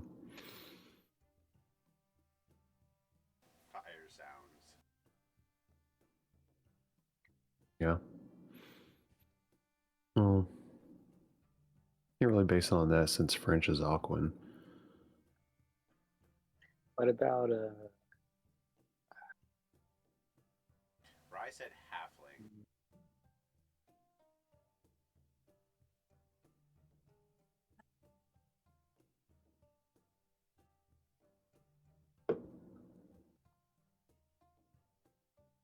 I was thinking like dwarven or gnomish, maybe. Most Gnomish? people Dwarven Scottish. Yeah, I was going to say, most people say Dwarven is Scottish. Dwarven would be Scottish or a Germanic language, most definitely. What about gnomish? I can't believe we've gotten completely sidetracked on languages. Gnomish would probably be Scandinavian because gnomes are very popular in Scandinavia and Iceland. Yeah, I could see Gnomish being more Icelandic. The autism and the Petring THC pen have combined powers to make me lock distraction. I'm having a side conversation with Whisper at the same time, so trying to engage. Yeah, that's all. Y'all do that. We figure this out. It's important. It is important. Very important, I get apparently. Mm, We're establishing Altruix. Undercommon? no, because Undercommon is a lot more. I mean, we could just fucking make shit up now. I'm trying to get too fucking serious about it. Well, Undercommon's usually like deep street slang. Like it's code like broken English coded into almost a different language to the point that people that don't understand Undercommon have a hard time. Like you maybe pick up a word. That's the way I've always heard it. Yeah, well, Undercommon's the language used in the Underdark. Oh, okay. Like outside of Elvish, is the other main language like Drow use. And it's also a language that Mind Flayers can speak. Basically, just anything from the Underdark. I mean, But only telepathically. It tracks Yeah. with the Undercommon. Like that makes sense. So that's Australian, right? Because Yeah. Well, yeah, I would say yeah. If like Elvish is more like of a like ye old English, because Undercommon, like its written script is Elvish, so it's like it's from when Drow split off from the rest of the elves. Proto-Germanic. It's Latin. Undercommon would be Proto-Germanic. A big thing about this is I don't want it to feed into stereotypes. What would be Too late for that. Spanish? Yeah, and we're trying to steer away from it. It does to a little bit, whether you mean it to or not. See, I would have assumed, honestly, that Gnomish would be Australian. But that's just me.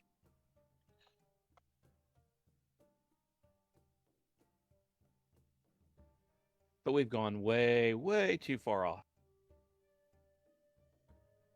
I was Congratulations. just thinking because it was down under. Yeah. But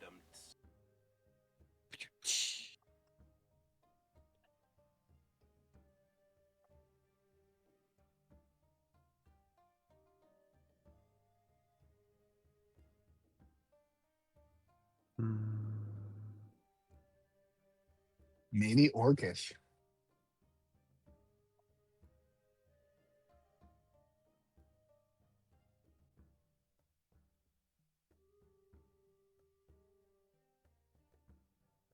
Are we storming the gates, sneaking in the back door, or what?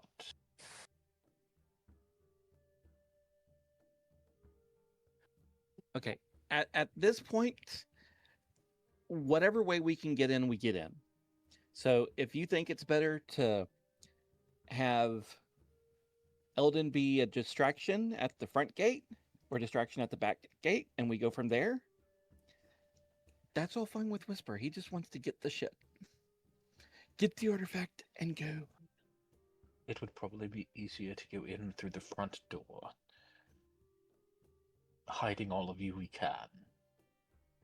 well, Whisper, these are people you know on some level, so like your opinion matters to some degree.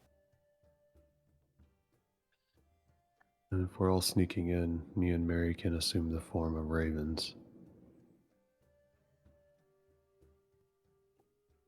And at that, Whisper's like, how the fuck? We've done it multiple times before. The Raven Queen. Yeah, he understands that. It's just why is it I don't remember any of this? It's in my flip my coat or my cloak.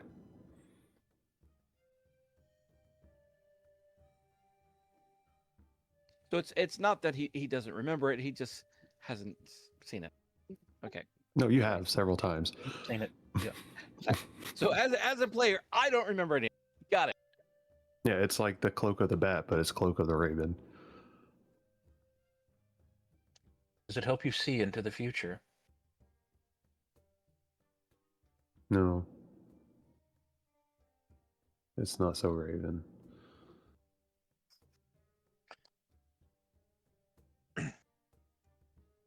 Well, let's go in through the front and send them running up the back.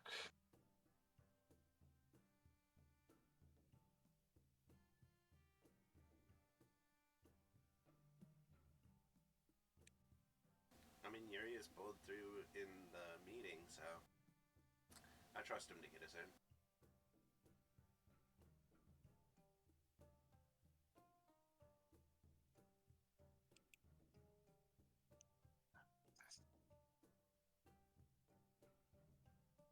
So, what is this party's plan?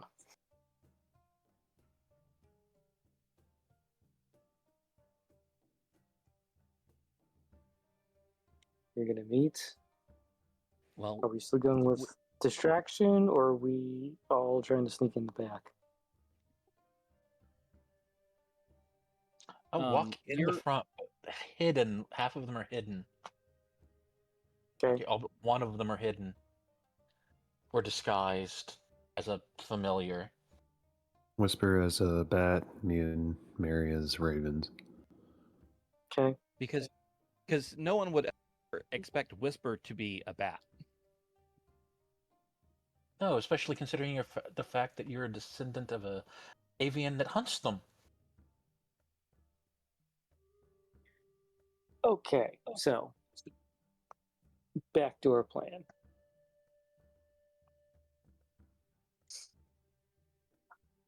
As so, we're for No, I clarification. believe this is front door plan. Oh, front door.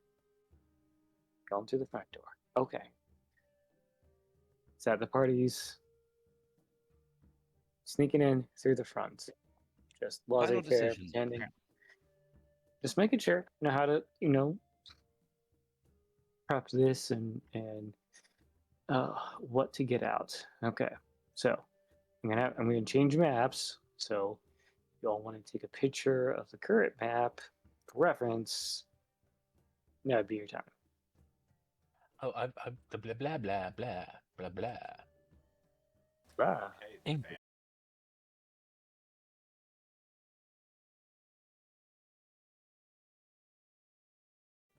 If we're gonna start sneaking off, right? I'm gonna kind of go turn by turn, for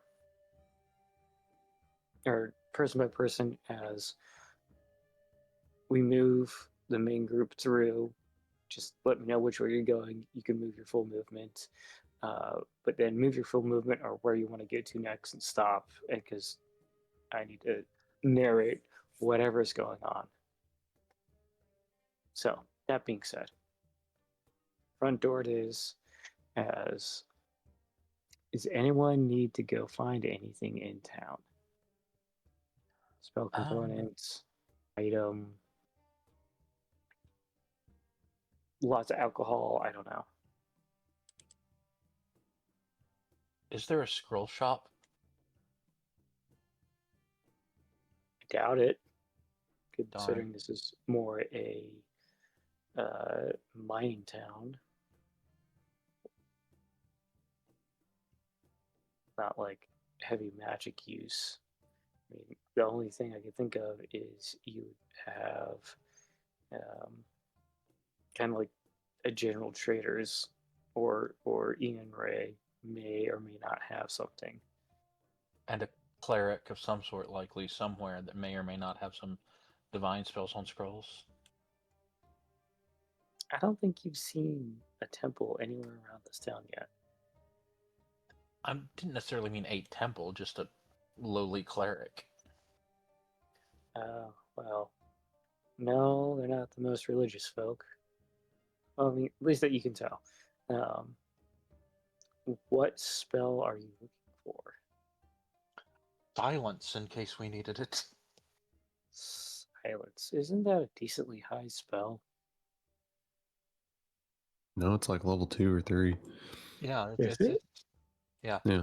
Urius the Younger has it as a spell he picks up from time to time when he thinks it will be needed. But it's also a 20-foot like sphere. Centered Not on either an object or an targeted. area. I don't Yeah. remember. No, Yeah, 20-foot radius. That's a pretty big area for this map. Yeah, and it's a second level. Yeah, especially if we're going in with someone. If we end up using silence and they don't hear any noise and can't speak. Oh yeah, they'll It's a 20-foot radius sphere. just pack Flicks in tight, but not too tight, to keep him from making noise. I have a scroll of maddening darkness. I can reduce myself as well to make myself even smaller if that will make me quieter. You'll sound more like a bell. Don't you even relate me to a bell.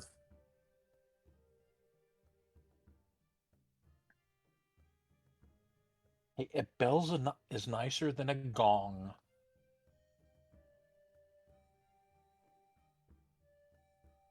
I wasn't given a definitive if that would help me being smaller. It likely would. It would make the sound less intense. A bell All right. would make you sound less intense. No, the being smaller. Sorry, I was making a joke. Oh, All right. Well, Flix will reduce himself and get inside of the bag. Begrudgingly get inside of the bag. I have still never summoned my familiar. Sommelier?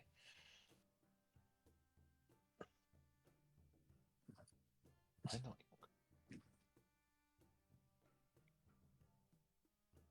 All right. So, what we will do, I will get everyone.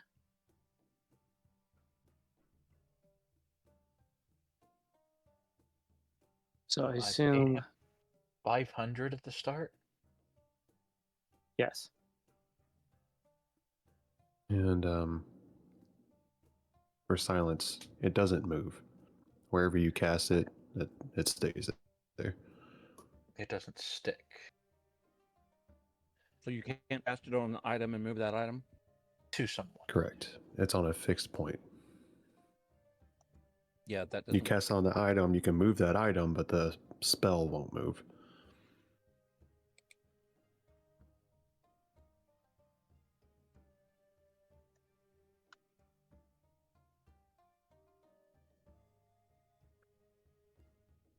So I will skip us to 2 hours after sunfall.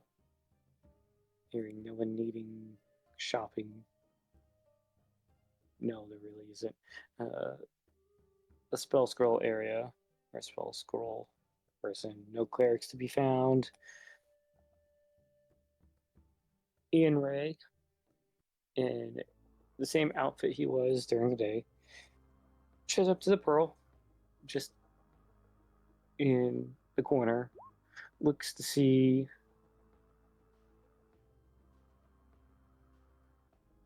for Frank and Lana. I assume, Frank, you're there. I'm here. As you and Lana kind of peer out of the shadows of an alleyway across the street. He nods, and so what'll happen is, staying on your side of the street, walk in parallel as he walks in front of the Pearl, just laissez-faire. You keeping pace with him on the other side of the street, and you see that he makes a left, so you now go across the streets towards the Pearl, but at the uppermost corner of the building, which leads you to an alley. And you see a simple open topped cart attached to a horse. Just Ian Ray. Nothing. No one else is there. There's no guards. There's no. Um, there's nothing there. And looks to Lana and Frank. So you two ready? Yes.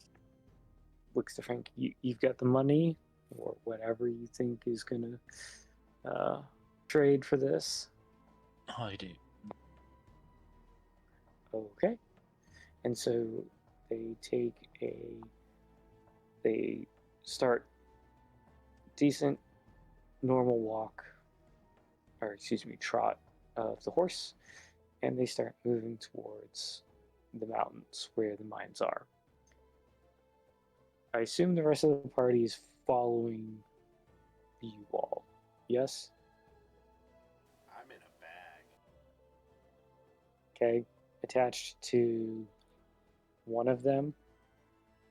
Urius. Okay. Most likely me. Hi, Mary.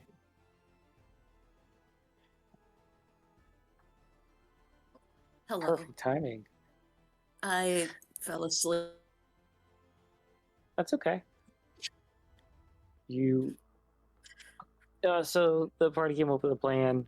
They're going to kind of try and sneak their way through the front door. And we are just kicking that part off as they've met their contact. That's going to get them in the door.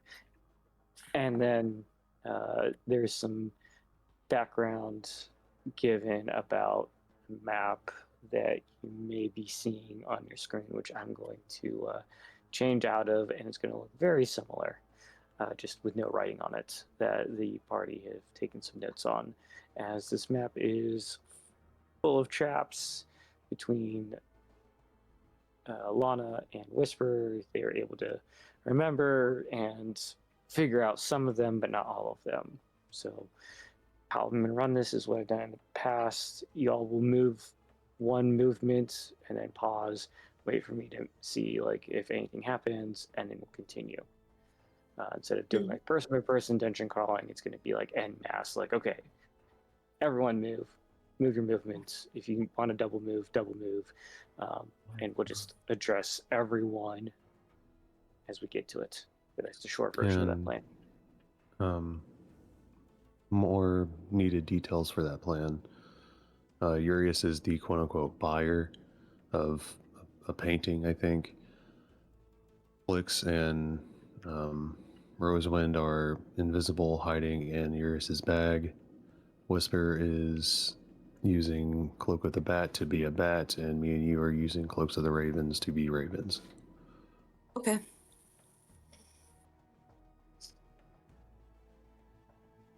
And we have just kicked off as Urius, i.e. codename Frank. That's the name he's going by to the buyer. And Lana are in a open-topped cart, trotting off to the entrance. So as this takes about 15 minutes via carriage through up and down some hills, winding, you find yourself at the base of a mountain.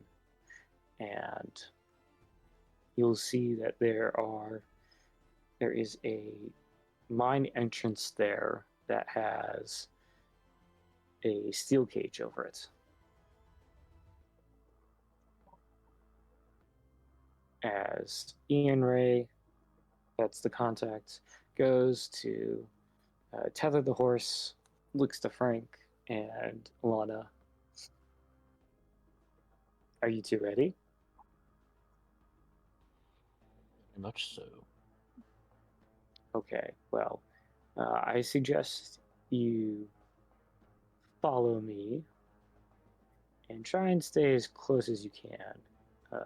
Is there anything else extra concerning? Like, do I think this might be a trap? That he's setting you up. Yes. If you want to do an insight, you can.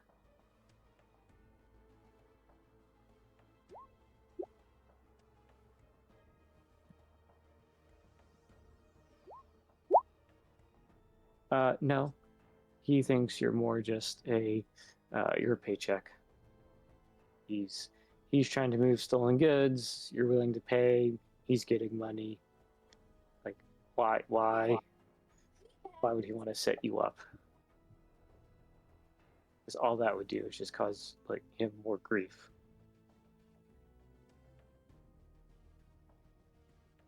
Doesn't mean he's not like suspicious that you're new, right? But I mean, any new person that gets introduced, I would assume there's always a measure of reserve. You're like, all right, I don't know, can I trust this person or not? Like, he seems right type, our person saying the right things. He's got the money. I mean, most likely you're legit.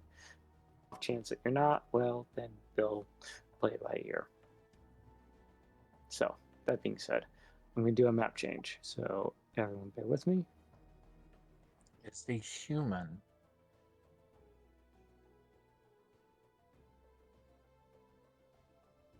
Okay, I'm pretty sure I had Fog of War on.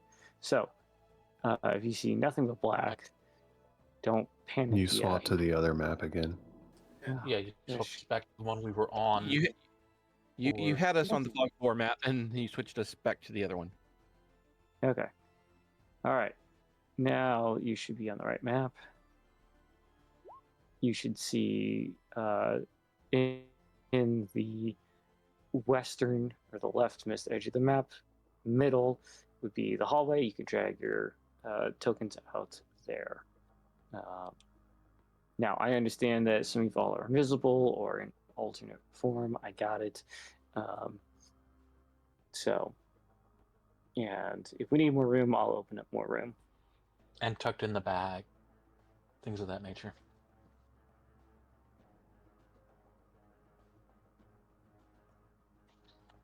We're looking to have a very good time here. So I'll take an assumption that Nico is not present with y'all. Yes? Correct. Or did you want Nico in this battle? We might. I would say we might have him close enough that Whisper could So call him.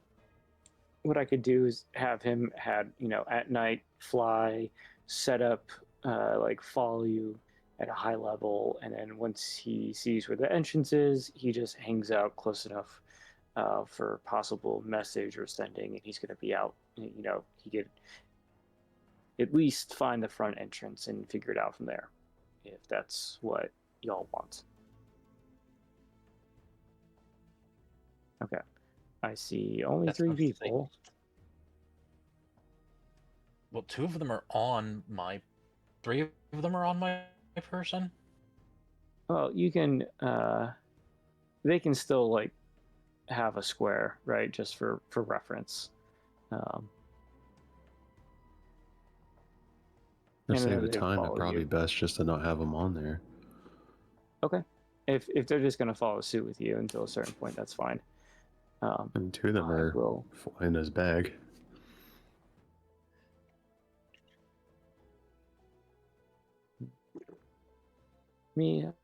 Just me being Shift breathing trying to reads. account. Oh, sorry. So as you all begin to appear, Ian Ray goes up. There is a Loxodon guard. It looks. You've seen them before, long ago, comparatively long ago, in the capital. They're obviously a different person, but the species is familiar, as they are both wielding these massive warhammers. As they look to Ian Ray, and kind of the one here. Let me change my tool. So the one here brings down their hammer in a non-threatening manner, just puts hammer side down on the ground, left hand holding the haft of the handle. Password. and Ian Ray. You see him approach the guard. He takes his right hand, meets locks it on guard's right hand, does a hand gesture, and then brings them in close to whisper something in their ear. Very, very quietly. Can I attempt to hear it? Sure.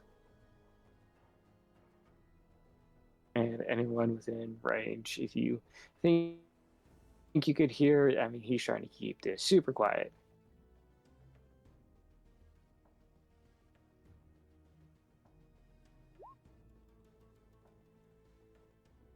Okay, here it is. I will, I'm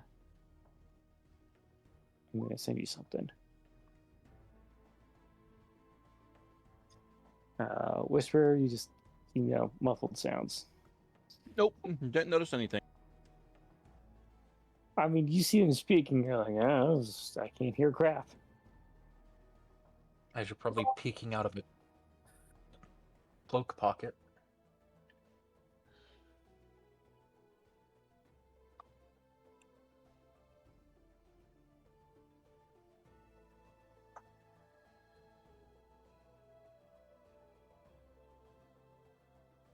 Okay, I know I just got a message. Unless it was on someone else that got it.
All right. Sent you a message of what you were able to hear. I am continuing with my best Spock impersonation. Just stoic. As the guard reacts positively to whatever was said by Ian Ray, and he will, instead of confronting them face on, he will take a step back. So now his back is against this wall, indicating allowing Frank and Lana to pass. And let me just find just a generic token to use right now for Lana.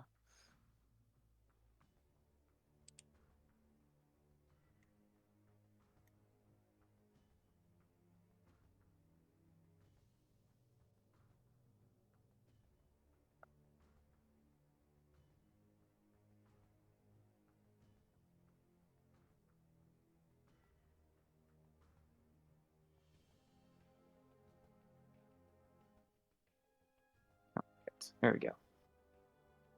All right, so Ian Ray will gesture forward as they're going to move. Let's see.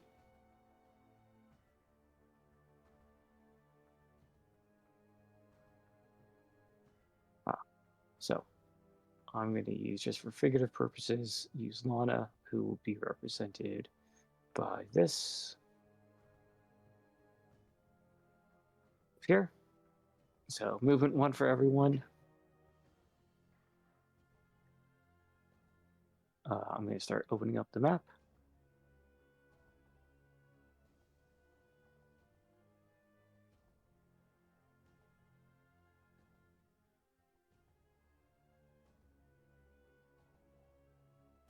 just a little fae.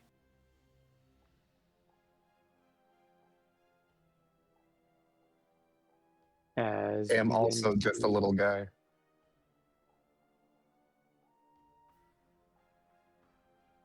From your point of view, you're able to see certain parts of the map.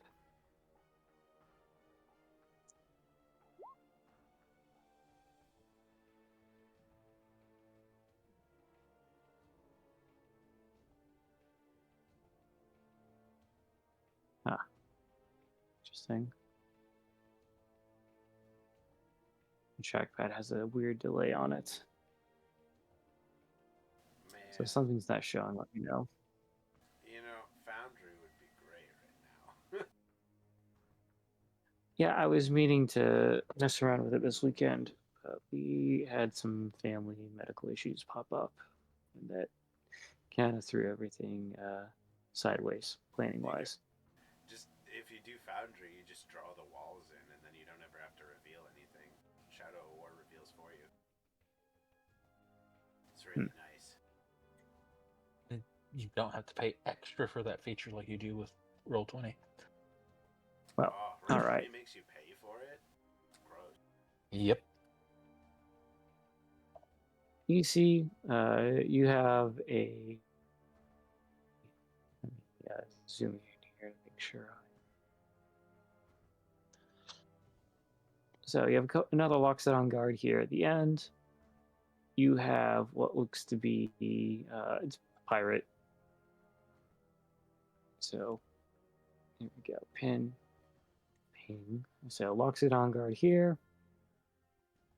Pirate looking fellow here. Who they're just looking around or they're coming in and out. Guard who is armed and armored, just seems to be standing there looking around. As Ian Ray talks standard level. Well, looks like they added some new faces. Makes sense. As now they're going to move again.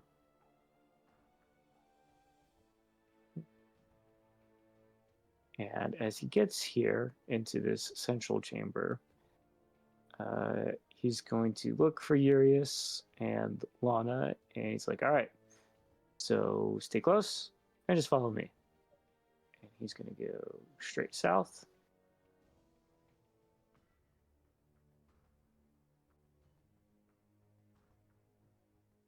So this will be movement 3. Oh, what just happened?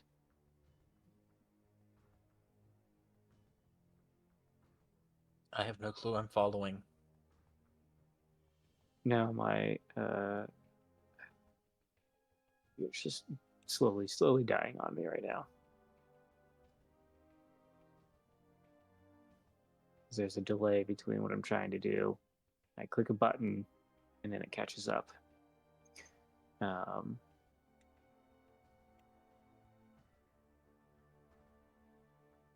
Anyway.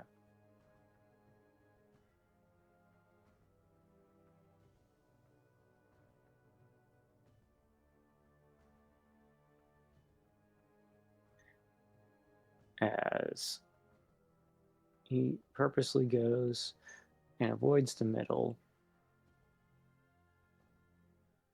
So we'll move to movement 4.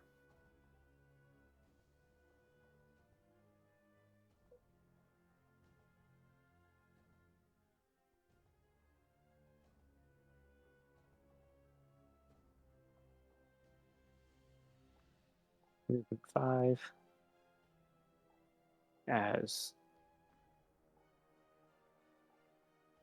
Ian rounds the corner, there is a Thieves Guild member, all dressed in black, has a crossbow, a sheathed sword, just eyes Ian and Lana, and just states business. As Ian will now turn to looking at Frank. We're here to see if you have any Picasso paintings still in the vault. Frank here is interested in buying some. The all black, and he's covered. You can barely see his eyes. Can't see his mouth. Hands are covered too in cloth gloves.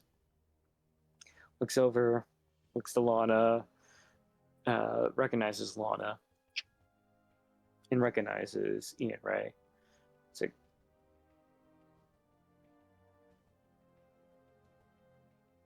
you trust him?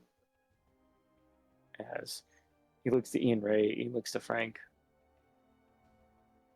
So far, he paid. And so you'll see he takes out half the coins, Frank, that you gave him, and hands it to this gentleman, who then takes it, puts it in his pocket, and lets them pass. So we'll go to now on next movement.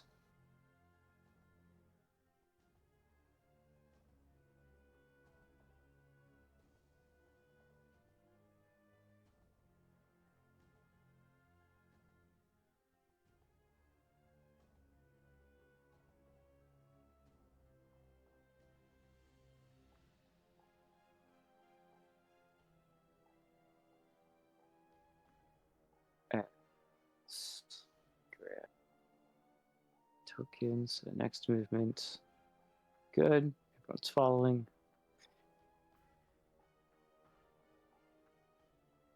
We go past this, and it looks like now, Whisper. Can you describe what Aurelius looks like?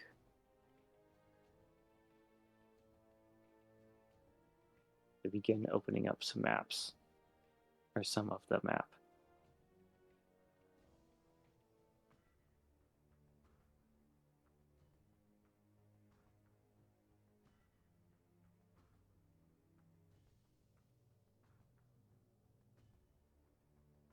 Whisper.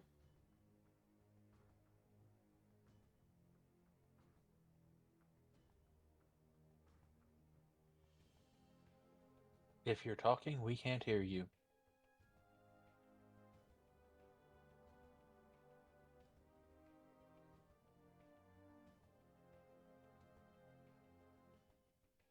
I have a sneaking suspicion that was Whisper's.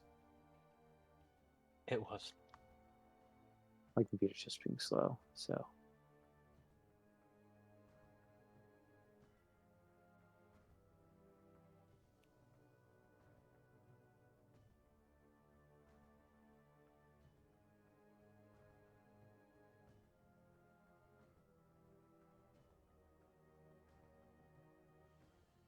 Okay.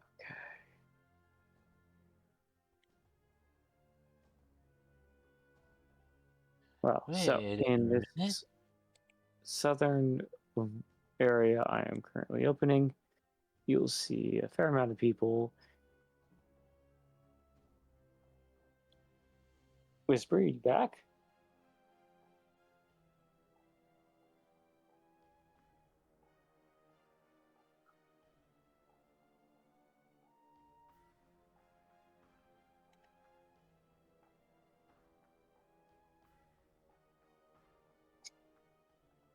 Whisper.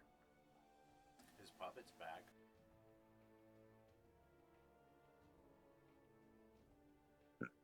Well, while we are awaiting Whisper's vocal return, Oh, and it's what I would describe to everyone is here to the vault, you see that it's open. Oh, wrong tool. Andy's back. Whisper.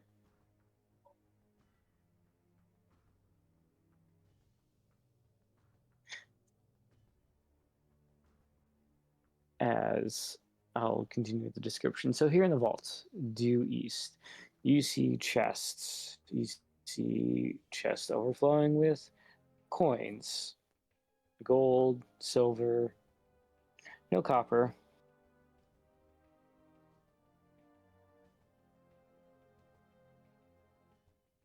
And then here in this southern area, you see that there is a table a man in a Whisper. You back?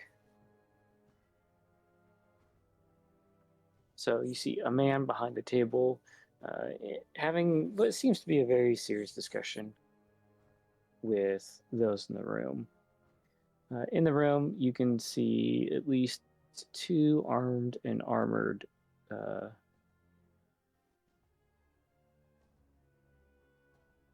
guards.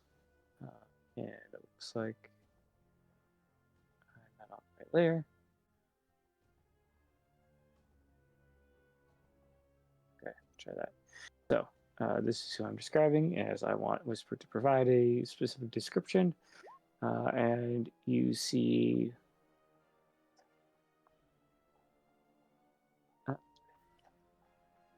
okay. Whisper's asking if we can pause here. So perhaps what I'll do is I'll continue with this description and we'll get to a certain point.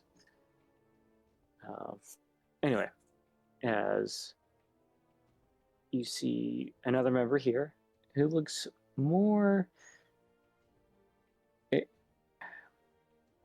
seems out of place, but not. Still wearing dark colors, but instead of produced cloth, it's more raw cloth. And you see they have herbs hanging off of them and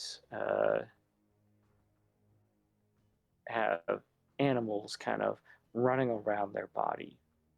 I'm trying to describe a dark druid. As I said, you have two armed and armored guards hanging out here, and then these folks who look like your cliche just bandit, low-level thieves, and they're all having some serious discussion. However, you do see in kind of the center of the table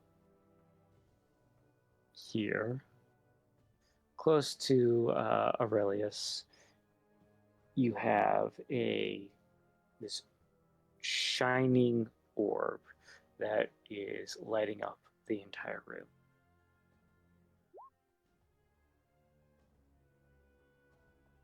As here inside the vault, you see paintings, weapons of old, vials of different colored fluids. Pretty sure you saw a severed hand of something in there. Oh, dear Lord.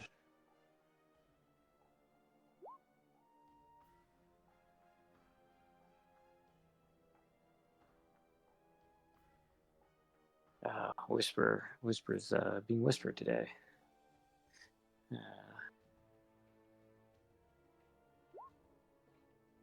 Does the orb look like it's the one we need? It does. It looks. How do I describe this? It's not your just standard light, like an orb producing light for its sole purpose of illumination. It has this brightish white, kind of celestial light to it. But then you can see within the orb that the metal looks to be living, right? So it's moving, it is solid, right? You see him pick it up, it doesn't squish, it doesn't like collapse when he touches it. But it just it's different than any other light source you've seen before.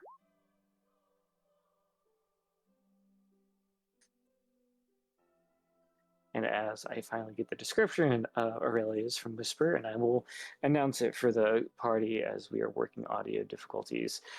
Quote, Aurelius is a sleazy, slender tiefling. Think, quote, Matt Mercer in his evil persona.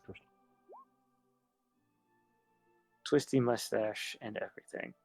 So you have a tiefling here as Whisper is kindly providing detail to the character.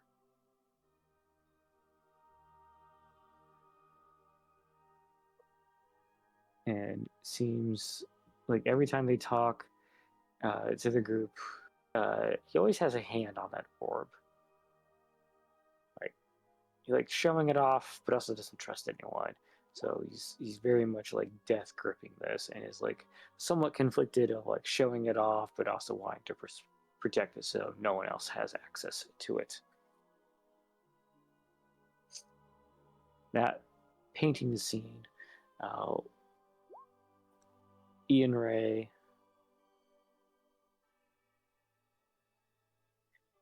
will continue into the vault. So I will take our group here.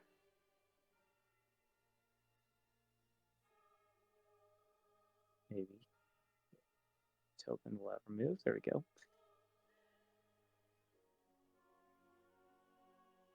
Looks to Frank. So, and he's going to walk over to this corner. You'll see him move some other stacks of paintings, and therein lies a nice Picasso depicting a person in multiple colors. Has this kind of split, jagged face to it of orange and blue, red hat, blue background painting, and looks. Did you all send me something? No. And just looks to Frank. And here we are. The one of the few Picassos I know of that should be for sale. Is this what you are thinking is yours, or you would like it to be yours? Would make a wonderful bargaining chip.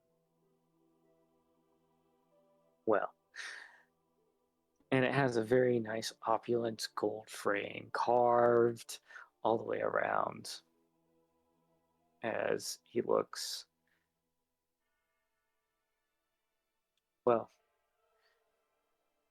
they're asking 2,000 gold pieces.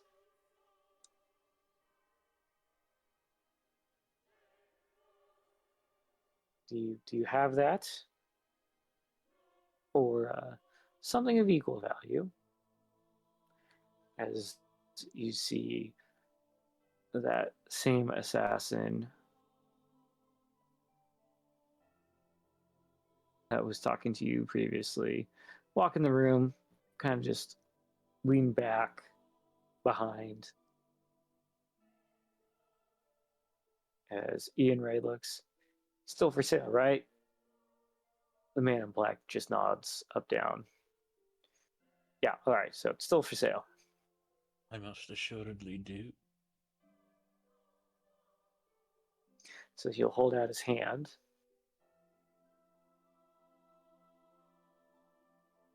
I Looking collect for the appropriate payment. amount of coins.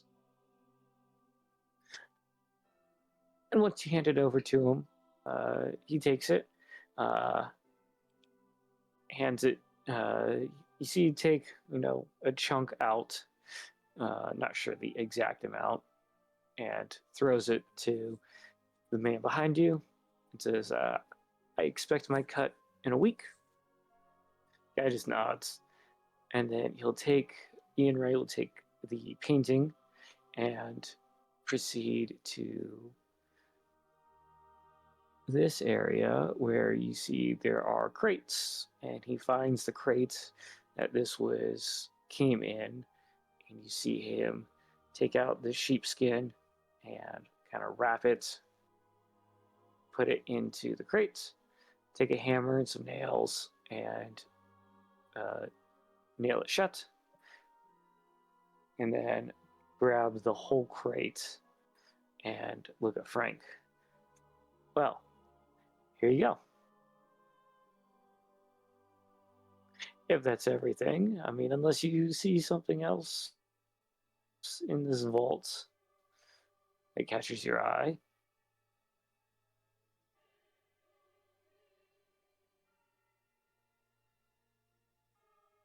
at this point, I mean, Wait. I go ahead. I would like to take an inventory of the vault, but do we Sure. want to wait to do that, or do we want to go ahead and do that now? Take inventory of the vault. I mean, during the conversation and as, walking through the hallway, you can, see what's there. But if you're gonna like want to stick around for a minute, you're gonna have to come up for a reason to just be hanging out in there. Well, I mean, just like look around the vault, see if there's anything specific that might be Sure. a stalling point Make a or the perception check. whatnot.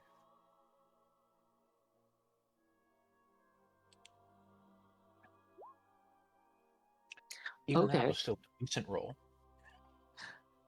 So what catches your eye over here is this wand that looks like it's made out of a spine with a skull on it. Oh my god.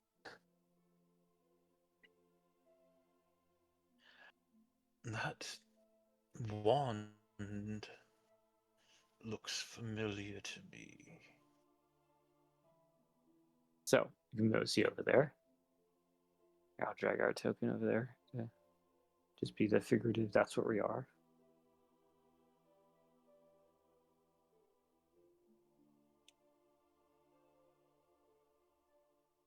Is this the wand I think it is? Probably.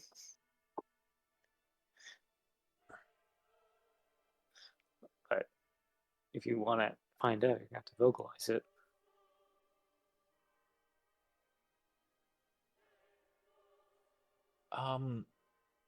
Wait. Is this the one where I can just instantly see everything with magic?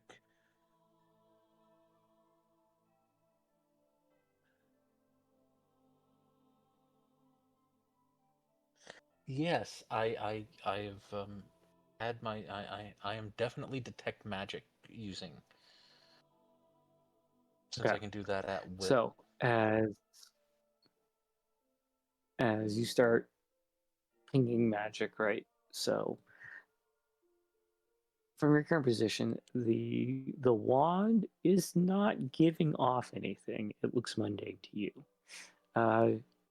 Some of the vials of colored liquid are giving off auras of magic. Some books, a couple of weapons, suit of armor. Not everything in here is magical. It's a mix of mundane. And then you just have like here you have just chests overfilling with gold and silver. But no, the wand is it does not give off any magical aura to you at all. Oh. Including no necromancy, Correct. which would definitely be the feeling I would likely be getting from the Wand of Orcus.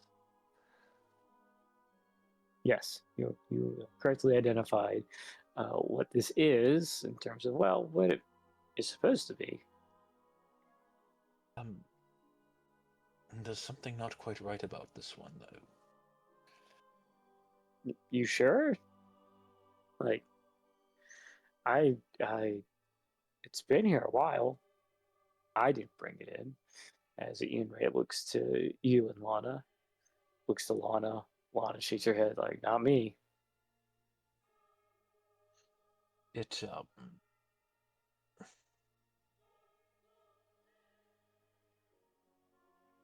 doesn't feel magical like it should. But that could be some other problem. Ian Ray's gonna like kind of lean in closer and to you, and just very quietly like it's a fake. Is that what you're saying?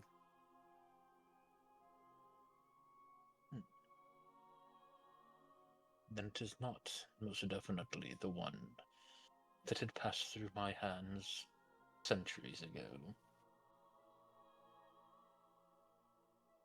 But, I mean, is it a wand or is it fake? In a manner of speaking, yes, it is. Just don't say anything about it.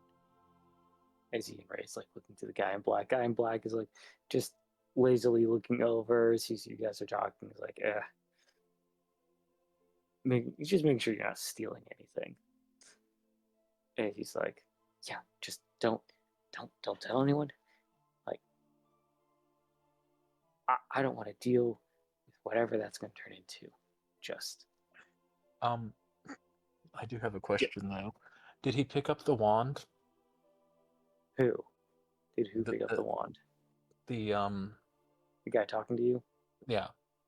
No, he doesn't Okay. touch it. He's just like, because he doesn't seem like he's a magic user. You don't get any idea. You don't see a wand, no weapon that you can see yourself, no staff. So he just looks back to you. It's like, just don't tell Aurelius. Don't tell anyone. Just, if we want to get out of this, if we want to just leave here in peace, I suggest we don't mention anything. That works for me. And he's like, I give him a sly smile. he's also just like, you see him like the gear thinking in his head like how he's going to use this information to his benefit type of a look. Anyway, as that's going on in the vault, you just hear very loudly in the hallway. So this hallway, to be specific, I'll ping back into here, back to where I was describing previously, this southern room. You just hear, I don't care how much they're offering. They can't have it.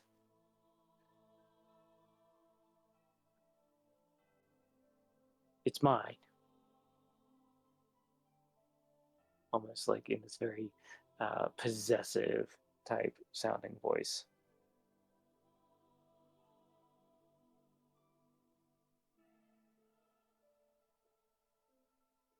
What's the party doing? So I feel like there's a plan here, and I'm not quite sure what the trigger mechanism is for said plan. I mean, the plan is to steal the orb. Do we see the orb? We saw it in the room, with the No, Go this ahead. one. one back here. Correct. Yeah. Correct. I'm in a bag. Well, I know you all are. You and Flix. Right. Losing Whisper in and out. I know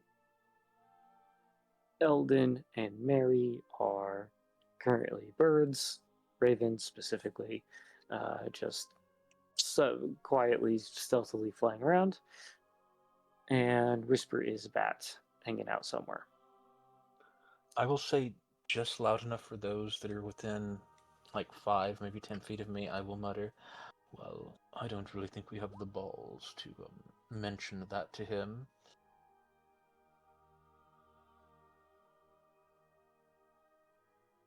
Can y'all hear me? Yes. Now we can. Yes. And now. Finally. About bleeping time. So I assume you heard most everything. Since I've been back, because I had to step away for a brief moment. The guy in the top left corner, who is that? That's Above There it Eldon. goes. Yeah. So it's a guy Yes. in all black, head to toe, just black cloth gloves, sandals. He's a guard, just making sure that you're just not stealing anything out of the vault. He was talking to Ian Ray earlier, who Ian Ray gave him half of what Frank / Urias gave him when they first met. Gave him like 250 gold, that he pocketed and led them straight into the vault. And then Okay. Ian Ray pulled out this painting that I described. Frank wanted it, so he coughed up 2,000 gold pieces. Ian took a couple of those pieces out, put it in his own pocket, tossed the rest to that gentleman that you just mentioned, and he told him that he expects his cut in a week.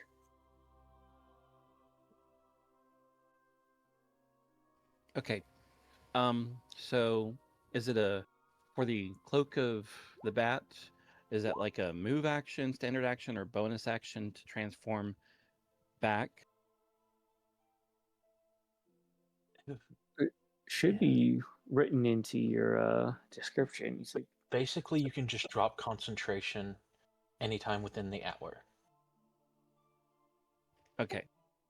Because what I want to do is drop out of bat and activate invisibility right at that exact same time. See if he notices, another person. I'm actually still going to be attempting to hide behind Urias and Lana. okay, so drop your token where you're trying to go. I will pull out stat sheet and make a roll.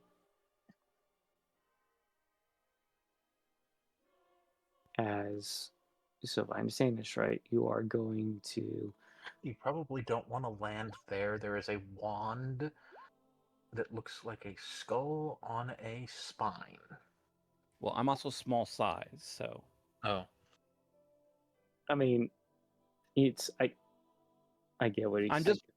I'm trying to put y'all in between me and the guard. Gotcha. Right. So I will roll because I assume you're trying to do this stealthily as you drop your Cloak of the Bat to then instantly, or as instantly as you can, cast invisibility. So Yeah. I will roll a perception check. And then can you roll, I guess the closest this would be to stealth. Yes, I can. And did I feel the bat moving to drop out of my garments? All right. Well, Whisper, you were successfully able to time it so that you could drop being a bat and be invisible. Urius, what was your question? If I was able to feel the fact that a bat was climbing out of my garments. Yes, you could notice that. Notice and most likely see that your faithful companion was leaping off your body and doing what they just did. Okay, so I don't have to panic because nothing happened. Correct. Nothing happened yet. And I would say, well, I have what I need for the current bargain that I am trying to strike. If I need anything else, I know where to come. All right. Well, if that concludes our business, we will I'll take you back out. And so now he is going to make his way back out. So next movement, I will move Lana. The token representing Lana. Hey, Whisper, does your special sending have to be activated by you, or does it work both ways? I have to activate it. Hmm. But I'm also attempting to shadow Lana. Really? You just closed out roll 20 on me? Really? Well, we are 6 minutes out from a party member's Having to drop. requested time. Exit time. So, So perhaps we I could. have an idea Go ahead. that will guarantee Like, was whenever we saw it, the orb in there was like someone holding it. Aurelius. Yeah. Aurelius Oh. was keeping his hands on it because he loves his orb. It's his orb. It's all he cares about. It's all he wants. That. 100% true. So what is your thought here, Eldon? I can fly in, knock it out of his hands, turn back into myself, open up a portal to the Shadowfell, and just close it behind me immediately as I go through it.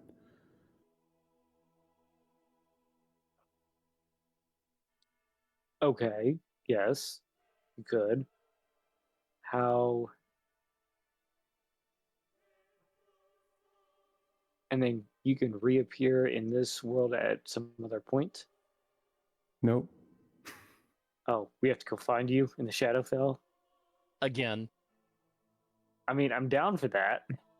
For that part of it, we then have to then deal with the rest of the party escaping. Yeah, that's why I was that. saying that the party has to leave first. Figured. But Okay. I can't Well, communicate any of this to anyone but Mary, who I believe can also plane shift to the Shadowfell. I mean, we could eventually get to the Shadowfell. Oh, I mean, I have plane. Gonna take? I have plane shift. No, I thought we had talked about it because we were both able to go to the Shadowfell whenever I took this spell. I mean, technically, the whole party's able to get to the Shadowfell. It just might take a hell of a long time. with your well of many worlds. I just need a tuning fork for it. From there, No, never mind. I guess things changed since I took this spell.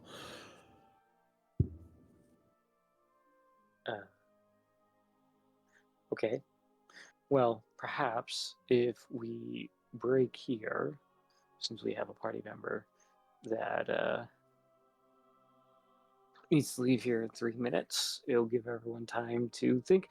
And now, as a party, come up with a plan. You guys can talk offline. Whatever you all are trying to do in this instance, and we will be set up for 2 weeks. So, any objections to ending the session here? no, 100 because my computer started working again. Well, no, we have a one member that needs to leave, and then someone else has to be off by 11. So at that point, although it's 30 minutes and we could get some stuff done, we'd probably be in the middle of something. And I was have being to, like, abruptly sarcastic. stopped. It's a good point. So It's I was, kinda- yeah, I was being sarcastic because I was just whining because my computer's being a pain in the butt tonight. You know, Huh? rule of thumb: as soon as you don't need it anymore, it starts working. it worked. Exactly. Exactly. Well, thank you. And Lord 2 weeks. damn. Yes, 2 it weeks was should fine. give me enough time to get my router fixed too, because it's been dropping like daily. Yeah, my net's been But it's shit 5 tonight, so sorry to anybody watching in stream if it was rough. My voice connectivity latency kept Viking all over the place. It was just one of those nights for us. that happens. But we made it work. We got everything set up for the next session. Thank you, everyone, for being able to make it and dealing with the my couple of breaks or issues, and then everyone else's technical issues. It just seems to be. It's just tonight's one of those nights. But we advanced the story. We got set up for If you whatever this heist is going to turn into. I'm in a bag. Am also in a bag. 2 fairies yeah, in a bag. I mean, we could jump towards exiting because I think that's kind of where we're all at, and letting the fairies out. I could meteor swarm the room if you empty your bag out. Oh no. That we're indoors. You don't need to be summoning meteors. Fireball! Yeah. So just mechanically, speaking out loud, how would like meteor swarm work in here? Like, does it just Magic. appear? Yeah, you I created mean, them yeah, there's above always cliches. you just create it above the The person. It falls 10-foot on them. ceiling that just appears. It just okay. Portal just opens into Thematically, it would heaven. come directly from him. Secondarily, it would be a pain in the butt, yes. I have to dip, Great guys, news, so I everyone. will catch y'all later.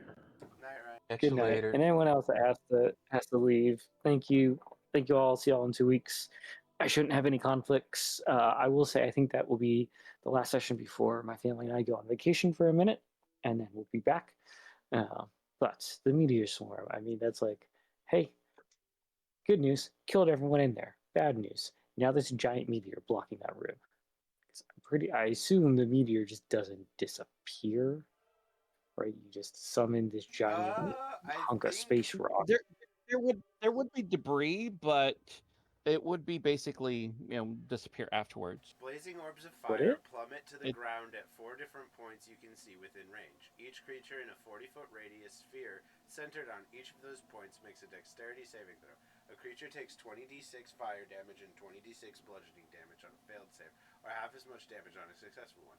A creature in the area of more than one fiery sphere is affected only once. A non-magical object that isn't being worn or carried also takes the damage if it's in the spell's area, and the object starts burning if it's flammable. Yeah, so fun. It's Sounds like you basically summoned big balls of fire. It's not like actual physical meteors. It Yeah. sounds like. That's not a meteor. Just point of order, though. If we're gonna call something meteor swarm, I'm expecting a giant chunk of space rock to come hurtling at me. The thing is, Not just what it is that they converted it from 3rd edition, which converted it from 2nd edition, and they realized that they can't do it the exact same way, so it kept the name. I mean, at this But- point, it's like Because in 4 second super edition, it literally fireballs. was. In 2nd edition, it literally was meteors coming down from the sky. Because that would make sense. Venetos Minomorifasias Sephiroth? Yeah. Doug's just gotta find a way to nerf every one of my spells because he's gotta be that DM to nerf the spellcaster. Oh, I'm not trying to nerf. I'm not trying to nerf. Oh the yeah, spellcaster. that's I'm why just my saying, lightning works different than how it says in the rules. I see how it is. Oh, when you summon the lightning? What are you referencing? Remind me. Oh, the time that because somebody was like in a square, like someone was grappled in a square next to a monster that I hit with lightning. You said the lightning also hit them, despite the fact that the lightning did not touch the square. Because normal electricity would flow into them, but that's not how magical lightning is supposed to work. Yeah, I probably blundered that one. My apologies. I was probably trying to merge what D&D spell versus real life, like you're casting physics versus magical spells around water. It just nerfs. Yeah, I'm just trying to. It made my whole build a little weaker. Because I was like, I'm gonna be a lightning mage. And you were like... I mean, you still can be. I've already shifted because of that. Literally, you changed my whole character because you were like, this one thing. And I was like, oh, okay. Okay. I'm sorry. I'll make a note of that. Yeah. I sat there and I was like, rules as written says it doesn't do that. And you're like, yeah, but it's electricity. And I was like, I laugh about it. Fair enough. I'm sorry. It's cool. It's part of that learning process for me. I'll do better on that part. Just stick with either I'm doing realism or I'm doing whatever the rule says or whatever the spell says, and not mixing it, because they probably thought of that and like, nope, you gotta. I get it. So that's where just like when I hear meteor swarm, I'm thinking hunk of rock. I mean, it has bludgeoning damage on there, like so. I'm thinking, like, hey, even magic was like, okay, cool, you summon rock. That's why I said for this one, I thought there was because when I was playing my druid character, because I had a similar thought build as you. I love lightning spells. Most fantasy games or RPGs, I'll use some sort of lightning spell. Um, it was, I had to be outside. Like I'm in a cave. How am I causing lightning to suddenly appear? So concept is the similar. Like how am I get it. Insert magic. I got it. But okay, let's just logistically plan this out. How am I summoning a meteor when I'm in a cave somewhere? Like, Well, how does okay, magic I work make in it your suddenly world, Doug? appear. How does magic work in your world, Well, Doug? that's Because I can tell you exactly how it works in my world. In my world, magic is channeled from the ley lines, which is like of the same energy that souls are made out of. You just shape it into the magic. So you take the latent energy around you and create the spell rather than like I mean, there are spells that summon things, but like for the majority of things that like are like damaging stuff, you're like creating that using that energy. At least in my setting. right. I So think for this one, I was just trying to keep it simple in terms of just using however Fey run or most of the D&D pre-made worlds run it. well, I think From what that I can tell, I it's think all they the same. yeah, I think they kind of hand wave it. You know, it's like magic is just magic. Like shit, like It just is. Why you're do we have making shit happen. Like I mean, if you're reading between the lines, there's talk of like channeling energies and shit. I don't think that I haven't like I haven't like read everything in the rule book like under scrutiny, but like I mean, I think it's kind of meant to be open to interpretation because like there's like the weave or whatever. that? Sounds familiar. Yeah, that's the D&D term for everything. Like God, I'm trying to remember the specifics because like Gale talks about it in Baldur's Gate 3. So, but like yeah, it's like for like the magic, you're like channeling the weave in like standard D&D world. I don't know exactly what that means. You know, I'm not actually a magician. I just Right. play one. The weave, an unseen, omnipresent magical web created and maintained by the goddess of magic Mistra. There you go. So it's pretty much the same thing, just magical bullshit web versus energy, soul energy flowing through unseen lines. Created by Mistril, then shattered when Mistril was killed, and then Reformed. Mistra reformed it, making magic more stable again.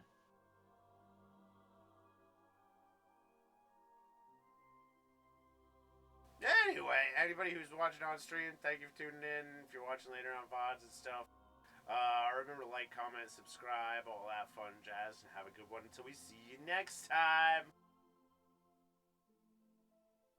Bye. Till then.